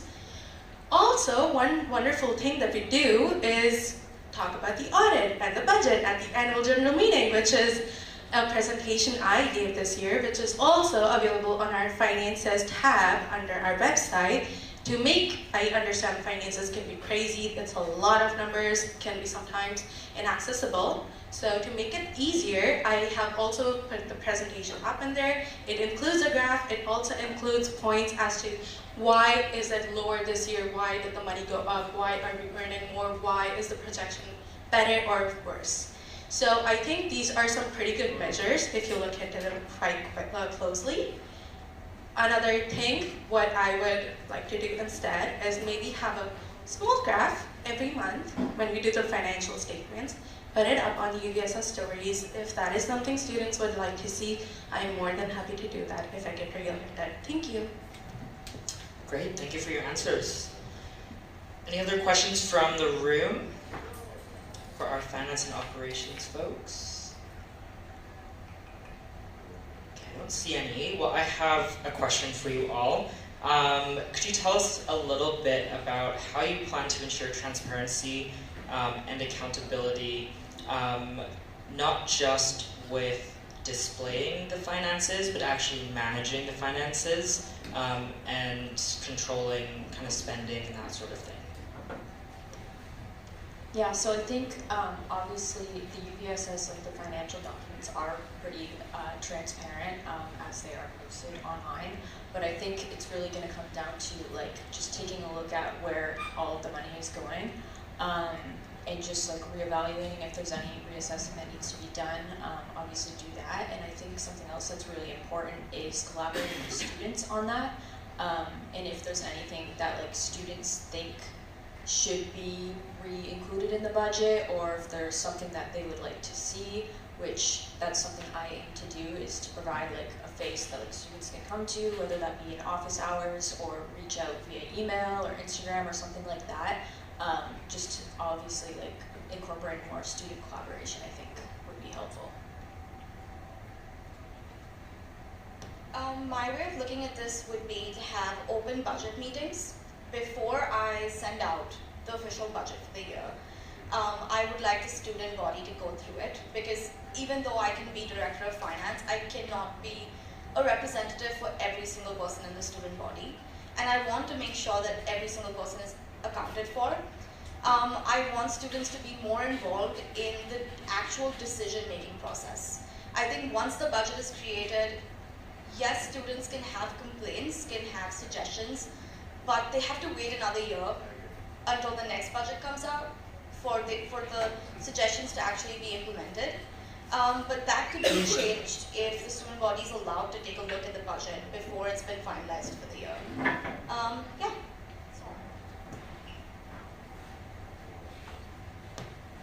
I'm going to reiterate something Lane, one of the referendum proponents for the UVSS operational fee said, our fees is pretty structured in terms of where it goes, in terms of where the money goes towards. So in terms of transparency for budget, that is our guiding document, that is what we follow, and that is what we promise students, and that is what we keep. In terms of operations, if you come to our board meetings, if you come to finance and operations meeting, or even annual general meetings, we usually discuss those. We usually go over proposals like these that come from our business managers. And also, I think one of the things that even I was overlooking when I was not aware of the UVSS finances was that, sorry, I kind of lost my train of thought there. So how will you ensure transparency and accountability, not just for displaying the finances, but kind of the managing of them and controlling where spending goes? Yeah, another thing, if you follow Martlet on Twitter, they usually post about where the money's going, A, and B, the board usually votes on it. If you want to come watch Facebook live stream, or if you just want to come to the Zoom meetings, the link is on our website. Thank you. Great, thank you. Any questions from the room? Want to provide another opportunity? Time for one more. Yeah, Sarah, come forward.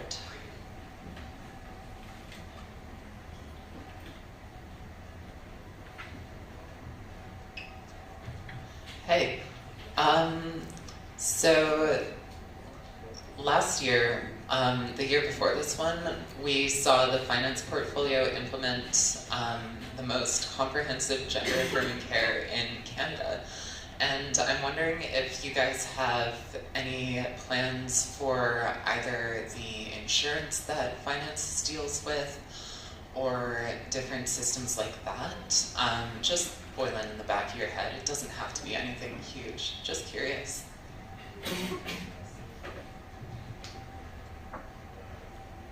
Yeah, I think that's something that is super important, and I think if I were to be elected, that would be something I would be pushing more towards and working with advocacy groups like Pride Collective and GEM, just to further push for, because I know that there has been funding that has been granted, but I feel like it's still not where it should be, and it should be further pushed for. So I think that is something that I would be looking to just do more outreach on to push for.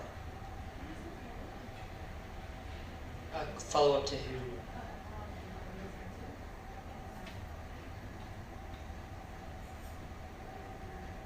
Is it based on your current position as Director of Finance?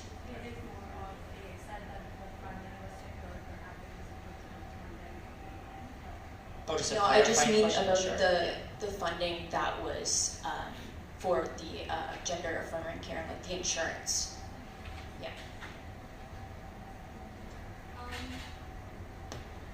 I think the way I would go through this whole process would be to talk to groups on campus that need the gender affirming care and see exactly what they need.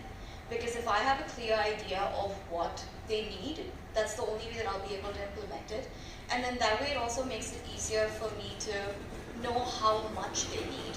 Because for me to stay on the outside and assume that this much is enough, I feel like that's a wrong thing to do. I can't possibly be in their shoes, but I can be amongst them, trying to understand what they need and go about the whole process with a little bit more empathy than just, this is all a bunch of numbers.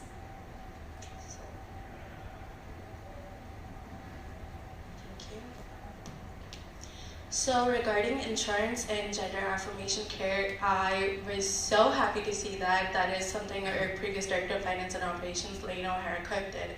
And I was absolutely grateful to be a part of initiatives like this. In terms of adding more to gender affirmation care or even promoting it more, we've been asking students to use it a lot. I've also made sure to keep a lot of pamphlets, a lot of information on different spaces on campus, including SOC, including Pride Collective, including the board offices, including right outside my own office. And honestly, use your insurance. You pay a lot for it. Please do. And in terms of increasing, I would like to see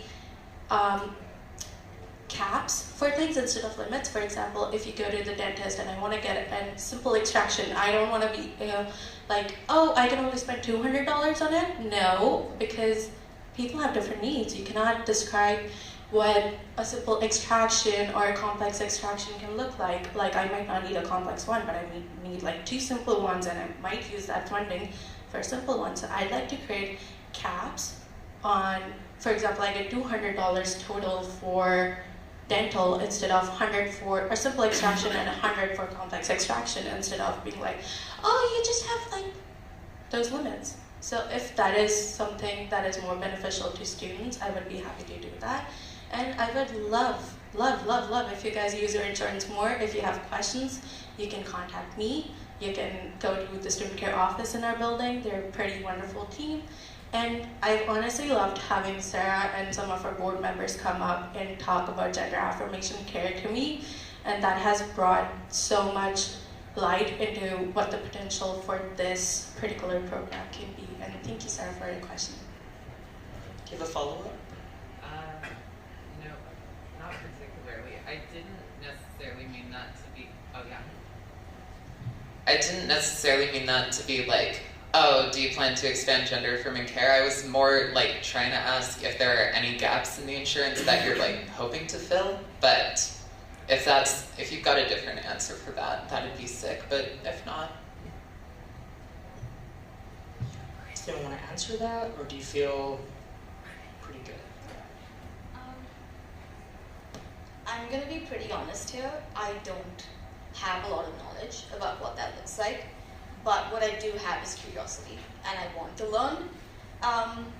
So I'm hoping that the groups on campus will be accepting enough of me coming in with zero knowledge, but a lot of willingness to learn.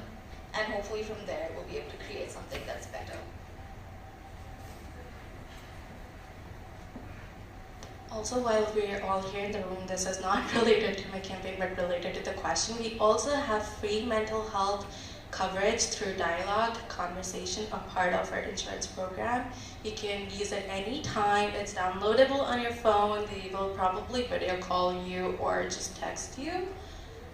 Use it. Please use your insurance. Please. I'm begging you to. Thank you. Wait, what was it called? It's called Dialogue. It's under insurance. It's under conversation. If you'd like more information, there's more in board offices. There's more in around the building. So yeah.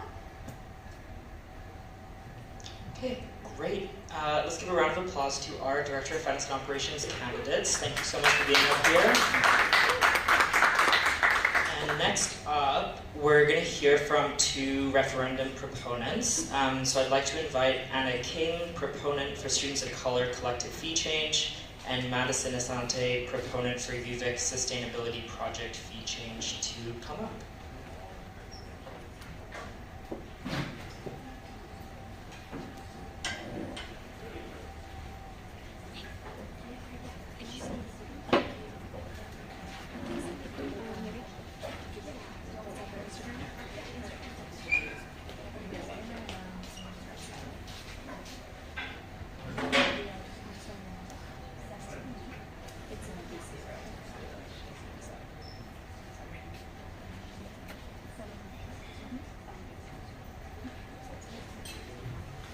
All right, thank you so much, both of you, for being here.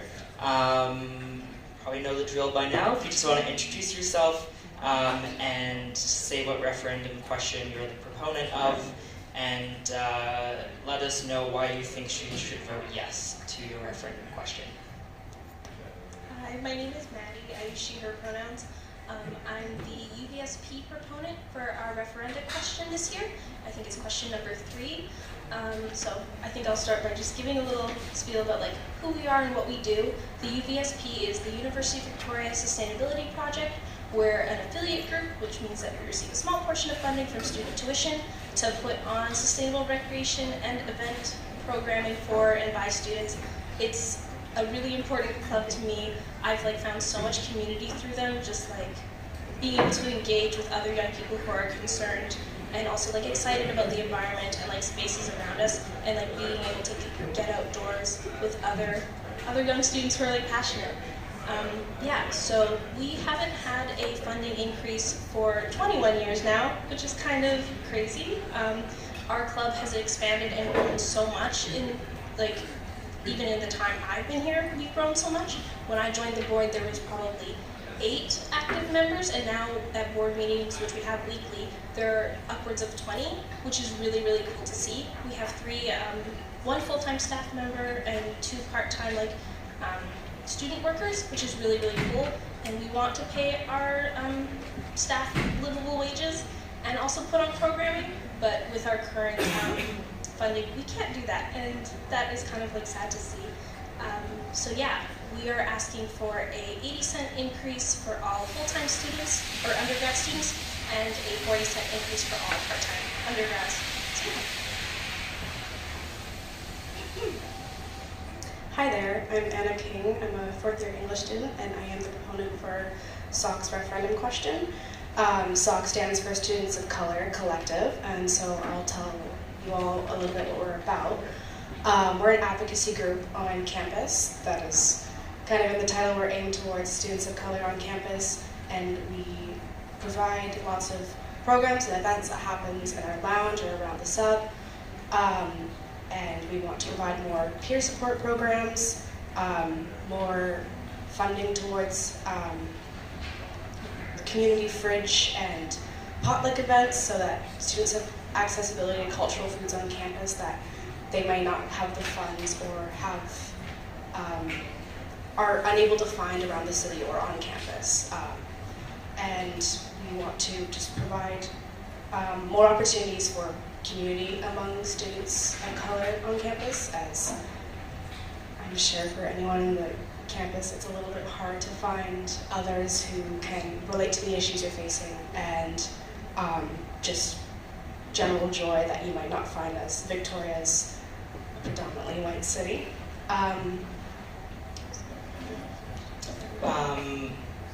Why should students vote yes to the fee increase? So historically, and we are different from the Sustainability Project, and we are an advocacy group. So out of all the advocacy groups, we have historically been the lowest funded. Currently, we are at 50 cents per full-time student. Sorry, 75 cents per full-time student. And we are looking for a fee increase to $1.50 per full-time student. And we just think that would go towards paying for peer support programs and the community fridge, which often, unfortunately, right now is left empty as we don't have enough funds to provide that to the community. And peer support programs, mental health resources, we're usually just scraping by. And also to pay our lovely artist in residence, who does a magazine. Sorry, that's our project coordinator. But our artist in residence puts on a exhibition at the end of the year, every year. And they work really hard on it all year to get other community members to submit their artwork and just have a chance to expand their portfolio and just show all the work that SOC is doing in our community at the end of the year, as well as our pulsing that happens in the winter that other people are also allowed to submit to, and just basically share joy with the community and provide resources that we haven't been able to provide with only 75 cents per student. Thank you for those answers, both of you. Any questions from the room for our fee increase referendum question proponents? Doesn't look like it. So one question I have, and I think you both kind of touched on it in that first answer, but I'm wondering if you can tell us kind of the story of what prompted the need for this fee increase, kind of like what that looked like, the conversations that were happening, and kind of how we got to where we are today with this these referendum questions on the ballot. And yeah, just kind of, I'd love to understand a little bit more about recognizing the need for more resources, realizing that's a thing, and now actually getting a referendum question to make that happen. So I recently joined SOC in the last year, and we have committee meetings every month, essentially where we vote on where our money is getting spent and like what we're going to be doing with that. And we also bring up ideas of like how we can better support the community. And one of the things or issues we raised in one of the first meetings, like food insecurity and also food that isn't the same as what it is on campus. Like it's cultural food, it makes people feel more comfortable and possibly better quality. And we brought up a community fridge to our lounge that people can access at any time and cook food for each other, and basically we would supply that every week. But we haven't had the funds for that at all. And so after the AGM in last semester, when quorum was lowered, we thought we could get our question passed this year, as we have been trying to campaign for the last 4 years to increase our funding, and every time people have voted in favor, but we've never had enough voter turnout. And we just want to be able to provide more programs and more peer support and mental health resources that we haven't been able to provide for people, as far as we also like to collaborate with other advocacy groups and also fund some other clubs, and just haven't had the opportunity to reach as far as we would like to. Yeah, so I think pretty similar to you guys, like the conversation started last year with us realizing that we were kind of in a financial situation where we couldn't continue to pay our staff, but we need all of the staff to put on all the events that we do, so changing that wasn't an option. And then also realizing that like our board membership is expanding and we do want to do more events and collaborate with other groups on campus and outside of campus, which is pretty cool. But we can't do that with what we were working with. Before and like during COVID, we ended up having like more funds because nothing was going on, and so we were able to use that. But now we realized that that doesn't work anymore. So last year we put forward a referendum question, and similar to you guys, votership wasn't enough. I remember we tabled like every day for 2 weeks. I think we're doing that again this year, but just a lot of time and a lot of effort from lovely, lovely volunteers, and to see like all of that work and effort go in, and us being like so excited about it, and like going into our like classrooms and profs and emailing people, being like, can we talk about this like for 5 minutes to get like classmates and students to vote, or like reminders and stuff, and like seeing all of that like not happen because quorum was so high. So yeah, so excited that quorum is lower now. That makes it feel like really achievable. Yeah. Awesome. Thank you both. Let's give them a round of applause for being up here and speaking so well about their referendum questions. Thank you. Next up, we have another group of students running for lead directors. I'd like to invite up Hamal, Callum, and Arta. Folks up here.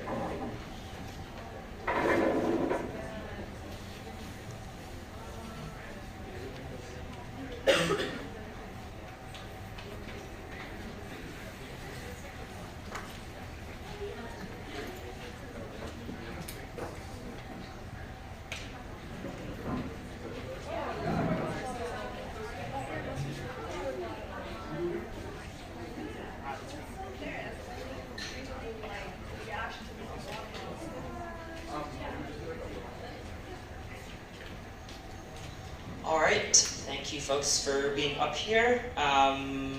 We'll do the whole thing that we usually do. So give us your name, the position you're running for, and explain a little bit about why you are running for the UVSS board. Hi, my name is Artem, and I'm a third year clinical psychology student, and I'm running for the lead director position of the director of events. A little bit about myself and what the campaign is about for me. It's about empowering students and making sure that the UVSS actually respects the interests of students and their needs, instead of serving a select few individuals on the board. And so that's really what my campaign is centering about, increasing our mental health support, transparency and accountability, in the UVSS, and events that actually resonated with the public and with students. Thank you. Hi there, my name is Callum. I am running for Director of Student Affairs. And the big reason why I'm running is because I genuinely love being here at UVic. And part of why is because we have such a wonderful student community here. And I want to help to make that flourish as much as possible. I think that the passion that students have for these organizations like the clubs, the course unions, the advocacy groups are truly like the bedrock of what makes it great to be a student at UVic.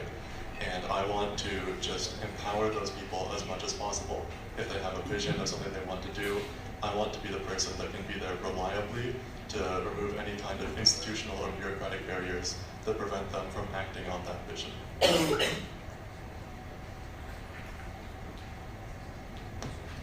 Hello, so my name is Amal, and I'm running for the same position. I'm running for Director of Student Affairs. And exactly as Callum stated, the collectives and the clubs here at UVic are really the backbone of what make it such a wonderful place to be as a student. When I moved here, I'm originally from Calgary, I'm not from Victoria. I was not expecting for such a vibrant and active community here at UVic. And so I believe if I was elected, my key position would really be to make sure that these organizations and clubs feel like they have a voice, feel like they are heard at UVic, and that the positions and the things that they want to achieve are not barricaded by the UVic, but instead we help them achieve what it is they want to achieve. Great, thank you. Could you tell us, I think all of you have other candidates running for the position, so tell us a little bit about why you believe you're the best candidate and why students should vote for you. Well, there's one other candidate running in my race, and I believe that I'm the better candidate because we have seen the track record for the past year with UVSS, with the breaking of trust between students and UVSS, with the lack of engagement by students, and oftentimes students feeling like the UVSS is not there for them to support them and not there for events, not actually doing the best that they could. And so my campaign is about hope, and I believe that I can bring change to UVSS with new events, new policies, and new ideas, because it is time for a fresh idea, I believe. The biggest advantage that I feel that I have is that I have experience working with the UVSS already. I have spent a year as the Pride representative on the board, which means that I have worked with our advocacy group, the Pride Collective, which helps with to give LGBTQ people a voice in the UVSS and provide programming for them. And I have spent the last year working with them and working with the UVSS board. And in that time, I've grown very comfortable navigating much of the bureaucracy that this kind of job requires. And I'll be able to absolutely just hit the ground running. And a lot of very important stuff for clubs and course unions happens like during the summer months in the lead up to the new semester. And that time that some other candidates might be spending kind of learning the ropes is time that I will be able to put in to immediately begin enacting policy change and bringing in students to make sure that the start of the semester can go as smoothly as possible. And if anyone's trying to plan something for the start of the semester, I can help to make sure that that happens like smoothly, since I don't have any of my own stuff that I'd have to be dealing with before I can help other students. I believe my biggest advantage comes from my time working at the Sikh Society in Calgary, where they really taught you how to engage with the community and make sure that all voices are heard and that communal values are followed. I believe that my values align a lot with the values here at UVic, as in the clubs and the societies.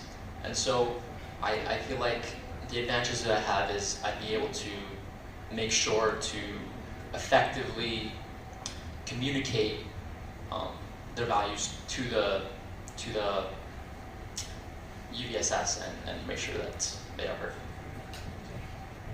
Awesome, thank you all. Any questions from any folks in the room? Yes. Is this for everyone? For Artem. So just wondering, you're talking about the lack of events and or policy stuff, and you're saying to bring some new stuff to the table. What does that look like for you? Can I just quickly clarify, just to make sure I'm getting the question correct? So basically, what sort of new events I bring, right? Yeah, what kind of new events, new policies? Certainly. Yeah. So I believe that one of the main things I want to focus on is mental health and supporting mental health initiatives on campus.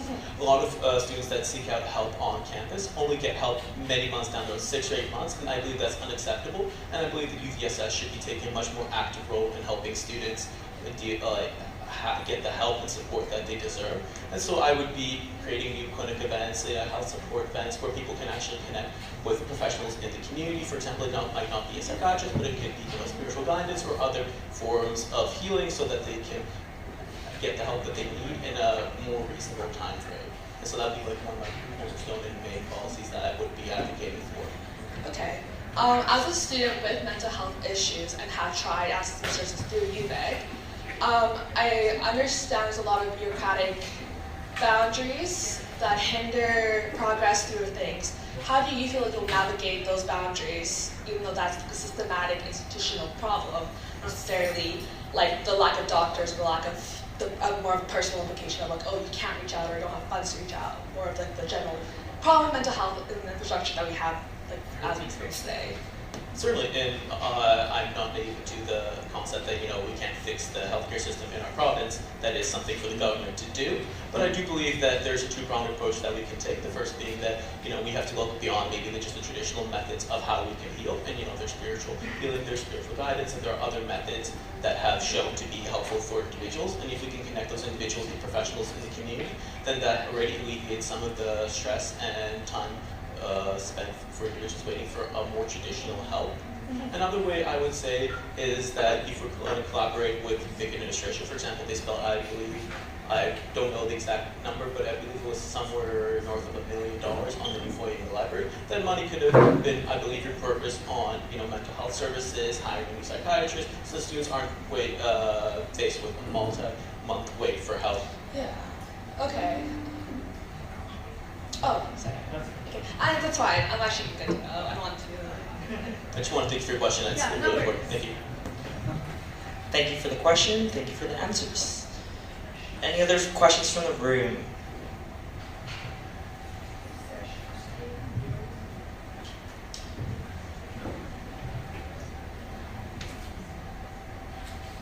I don't think we'll do questions from other candidates in the same race, if that's okay, Sarah. Thank you.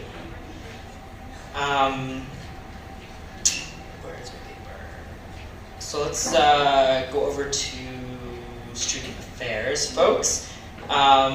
There's been a lot of discussion today with other people running for student affairs about clubs and course union councils and their support. So what plans or ideas do you have going into this role about how you'll facilitate and support the activities that they do effectively? That's a great question. As it stands right now, I know that the times of a lot of these meetings can be pretty inaccessible to a lot of students. A lot of students are kind of forced to choose between missing classes or attending these meetings, which creates a very large barrier to students, especially since going to class is what part of being at university is all about. But equally so is being part of these clubs and course unions. It's so important for a lot of students. And I would want to change the times of these meetings to make them more accessible to students that, have classes at 11 a.m. on a Monday, which is a pretty regular time for a lot of students to have class. I also know that reliability is very important with managing such a large number of clubs and course unions. And I would want to make sure that I am as accessible as possible, both in my office and over email, for anything that if a student does end up missing the meeting, even though I would hopefully be holding it at a time which is more accessible, they are able to reach out to me and we are able to sort it out so that they can get started on everything they want to do as quickly as possible. Thank you. So yeah, same question. What ideas or plans do you have to support the activities of clubs and course unions? So I believe communication is absolutely the number one most important thing as Director of Student Affairs with the course unions. And another issue is funding. I know that a lot of clubs and course unions, they struggle with funding. And so I would want to make sure that the application process for them is a lot less confusing and more user-friendly, as well as more accessible and easier for them to approach and to access. Similar to what Callum mentioned about the timing, I would make sure to make that a priority as well, to make sure that the clubs and their members especially have the resources that they need without having to sacrifice other things such as classes or such as time and money where they don't necessarily need to be doing so. Sure, yeah. Some more I would like to add, drawing from my experience with the Engineering and Computer Science Society. I'm a computer science student, and a lot of the engineering clubs are able to get sponsors for the things. Like, if I remember, there was someone saying they were here from the UVic Rocketry Club a little while ago, which has a lot of sponsors that help provide them additional funding. And I would want to build infrastructure that would be able to connect local businesses and student-run organizations so that they can collaborate with one another to get additional funding while continuing to incorporate both the community and students into the local community outside of campus, which I think would provide not only helping build the community and community relations, but also a substantial amount of new funding for a lot of clubs. Great, thank you. Time for one more question from the room, if there is one. Yes.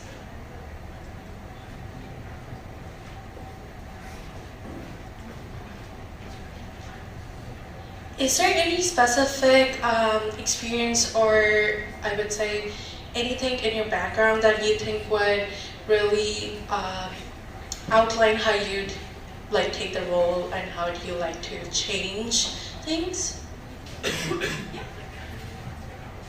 That was for everyone.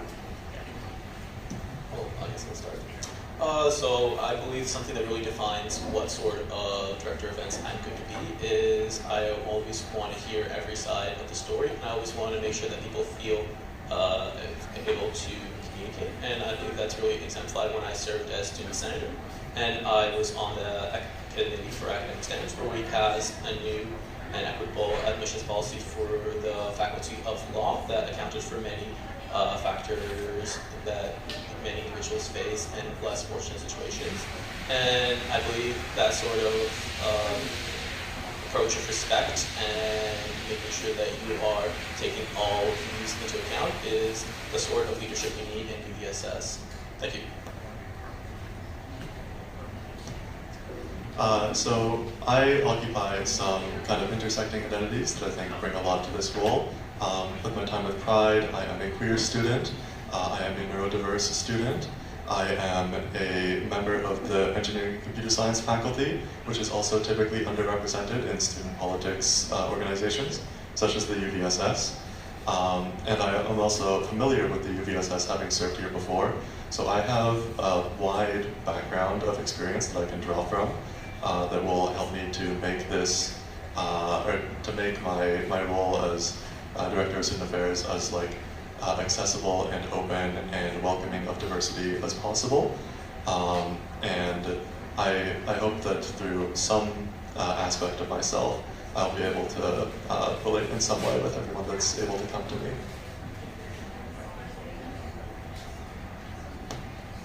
So I've been a part of various things on campus, such as I was an information officer last year for the UVSS election, and I've even been a service worker here at the sub. And so I believe my experience has provided me a sort of behind-the-scenes view and a more grounded approach on how to view student life here at UVic and how I would approach my time as Director of Student Affairs. I'd make sure to put that experience as kind of the basis off of which I build everything else. Awesome. Thank you all for your answers. Let's give them a round of applause. And next up, we'll have some Director of International Student Relations, Linda, Adul, Muskan, if you're in the room, please come on up. Awesome. Yeah, that's great.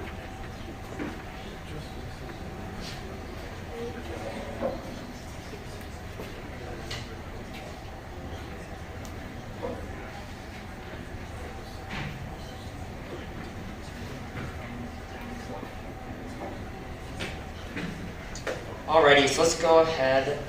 We can go down the row here. If you just want to introduce yourself, name. You're all running for the position of Director of International Student Relations. So if you just want to also explain what has motivated you to put your name forward for that position.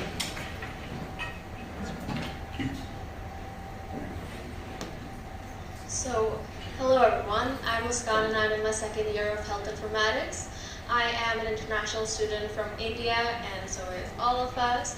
And not only do I have personal experience being an international student, I have already been involved with the global community and the International Council at the University of Victoria.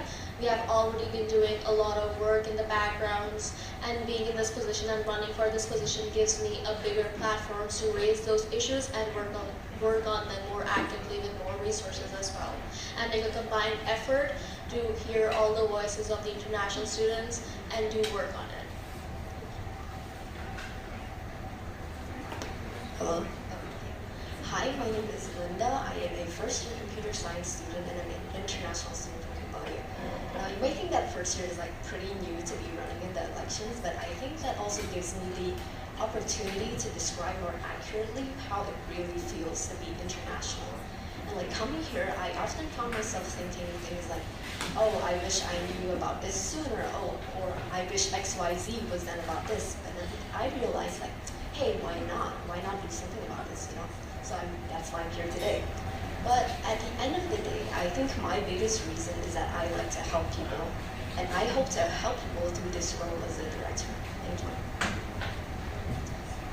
Hello everyone, I'm Adil. I'm a fourth year international student at UVic, studying engineering, and I'm from Pakistan. I'm running for this position because I believe that I have experienced firsthand what it's like to be an international student. Like, I've been here for 4 years now, so I know a lot about the international experience, and to be honest, I've found a lot of problems as being an international student, and honestly, I would like to work for it, and I would want like others, newcomers, to not have the same experience as me. I went through a lot, and like have a better experience at UVic, because we're paying a lot of fees here, let's be honest, and I would like UVic to actually do something about the fee hikes and do something about basically all the problems that international students are facing, which are not being addressed, to be honest, right now. So that is my goal, and I would love to see UVic change for the international students and the international community. So that's why I'm here. Awesome. Next question, because there's, I think, 4 or 5 folks running for the international student relations position. Why do you believe that you would be the best candidate, and why students should vote for you to represent them? So why I think I would be the best candidate for this position is that, like I mentioned, we have already been doing a lot of work in the backgrounds to kind of address what students go through. So being on the council, being on the international council for UVic, a lot of issues have come up in the past, like not having enough support before coming to UVic, having immigration problems, having insurance problems, and a lot of these issues are real, and a lot of them have come up. So with the global community, we have been involved, and now we have hired a new advisor. And the main goal for hiring a new advisor is to provide students with a study buddy, or like a buddy program, before they even come to UVic. So right now we're working to organize a pre-arrival program in which they can have weekly meetups. They can answer all of their questions, whether that's immigration related, whether that's health insurance related. Making sure all the information is reaching the students at the right time is also very important. And once the students are here at the global community, we organize events to help them foster community and build connections with other students as well. So we regularly host cultural events like No Rules, which is the Iranian New Year. We have hosted the Chinese Lunar New Year. I've held post-Holi as well, Diwali, cultural nights as well. So making everyone feel included at UVic is my main goal, and addressing all of these problems even before they come here is something that I am actively working towards as well. So all of this experience makes me feel like I'm a really good fit for this position. I'm sure all the people running here today are very lovely, capable people, but I think that I have what it takes to be the director is because a lot of people often describe me as stubborn, but as I like to lovingly put it, passionate and persistent. So if I want something done, I will get it done. And along with that, I feel like I have a lot to bring to the table because in high school, like right before this, I've done a lot of leadership roles. I've had opportunities to be a community leader. I've done event coordinating, and I've been a liaison officer that has communicated with other organizations and other universities. So I have a pretty good sense of what it takes to be people, and I'm also very involved in the community, and I can tell what the students need. Thank you. So the way I put it, I feel like I'm the best candidate here. I have a couple of reasons for that. Number one, well, I don't have any previous experience in the UVSS. I'll just make it clear. But to be honest, I think I have a few very solid reasons for why I think I am the best candidate. Number one, I believe that I've been here for 4 years, so that's a lot of experience as an international student. So I pretty much know the problems firsthand and I can quickly address them. Number two, I believe that I have a lot of connections here at UVic. Throughout my degree, I met a lot of friends, and especially international friends. So I can gather a lot of support from international students if we were to go to UVic and ask for reducing tuition fee for international students. And I know a lot of international students firsthand, so I can basically talk to them about their problems, and they would also be more comfortable about talking about their problems with me, because I would say I'm more of their friend than their leader. And third of all, I think I have a lot of good connections in the industry as well. Throughout my co-ops, I've made connections in the industry, and I know a lot of international students are in the STEM majors as well. So I could also help them connect with the industry, because they also struggle after they graduate to find jobs. And yeah, I could help them in that aspect too. So those are my reasons, and honestly, I think everybody here is very well qualified, but yeah, I think those reasons might just give me an edge. Great, thank you for your answers. Any questions for our candidates from people in the room? Yes.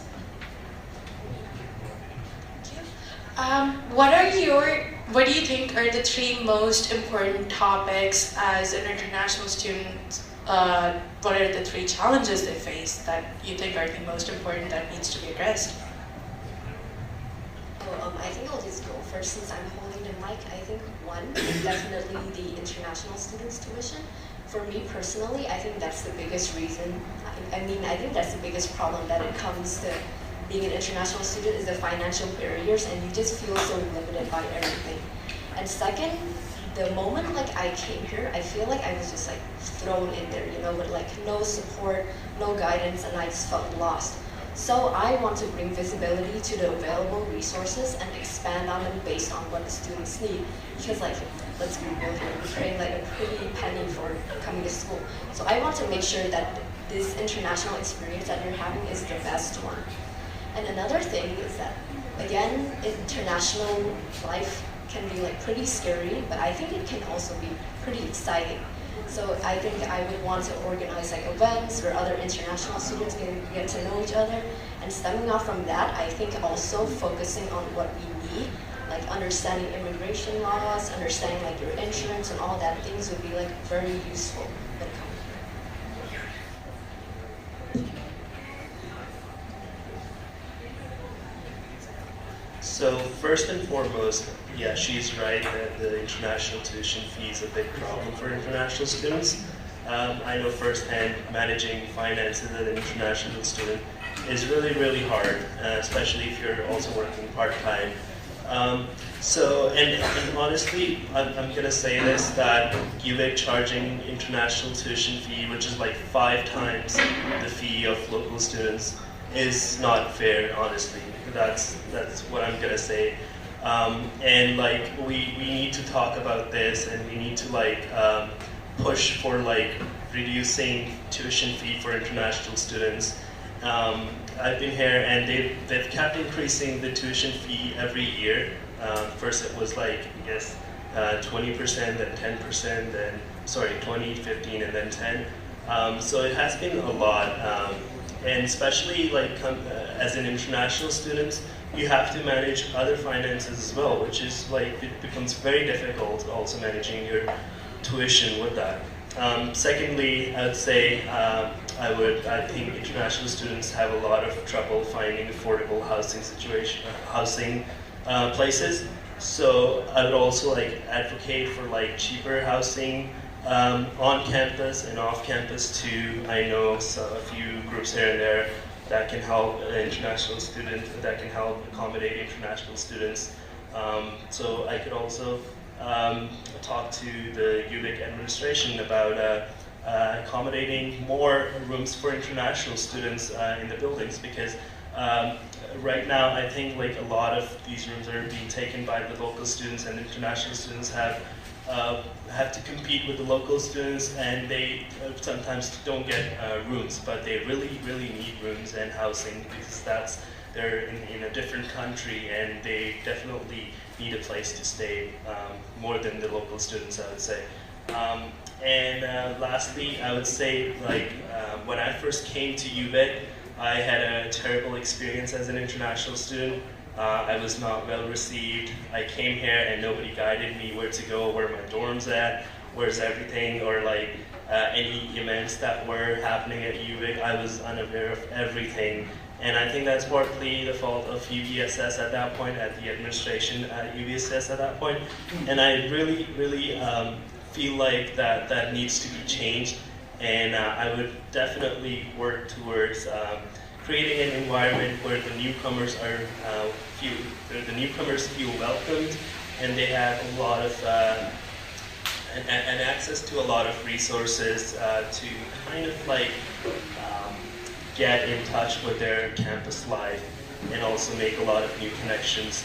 Finding friends is also really hard for international students, because when you come on your own from a different country, it's very hard to like find people who are going to be your friends throughout your degree. So yeah, like making fun social events, creating fun social events for international students would also be another priority. I did not really feel like we had enough social events when I was in my first year. I guess barely any. So yeah, that's something I look forward to work towards, and making an international student experience better here at UVic.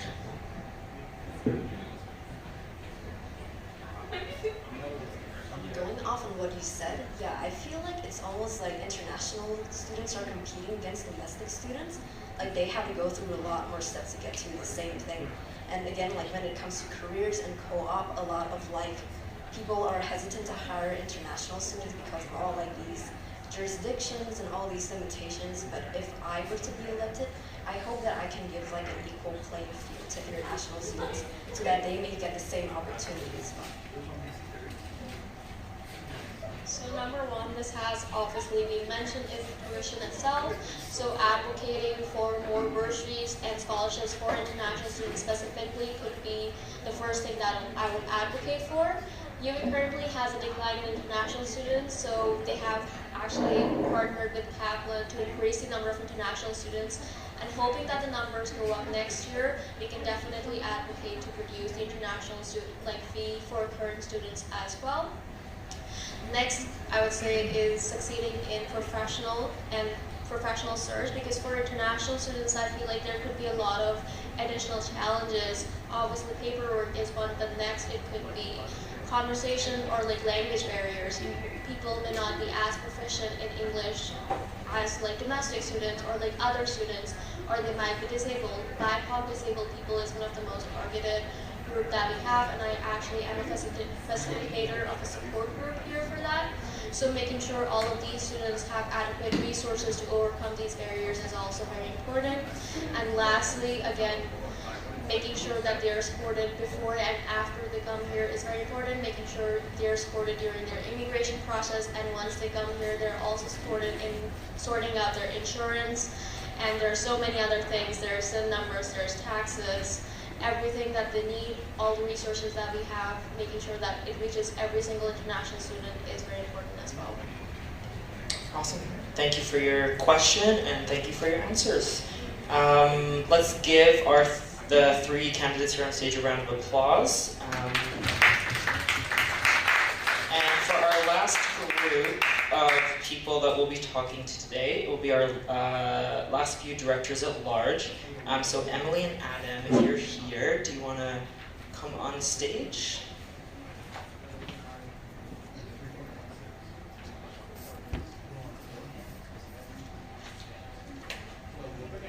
I do.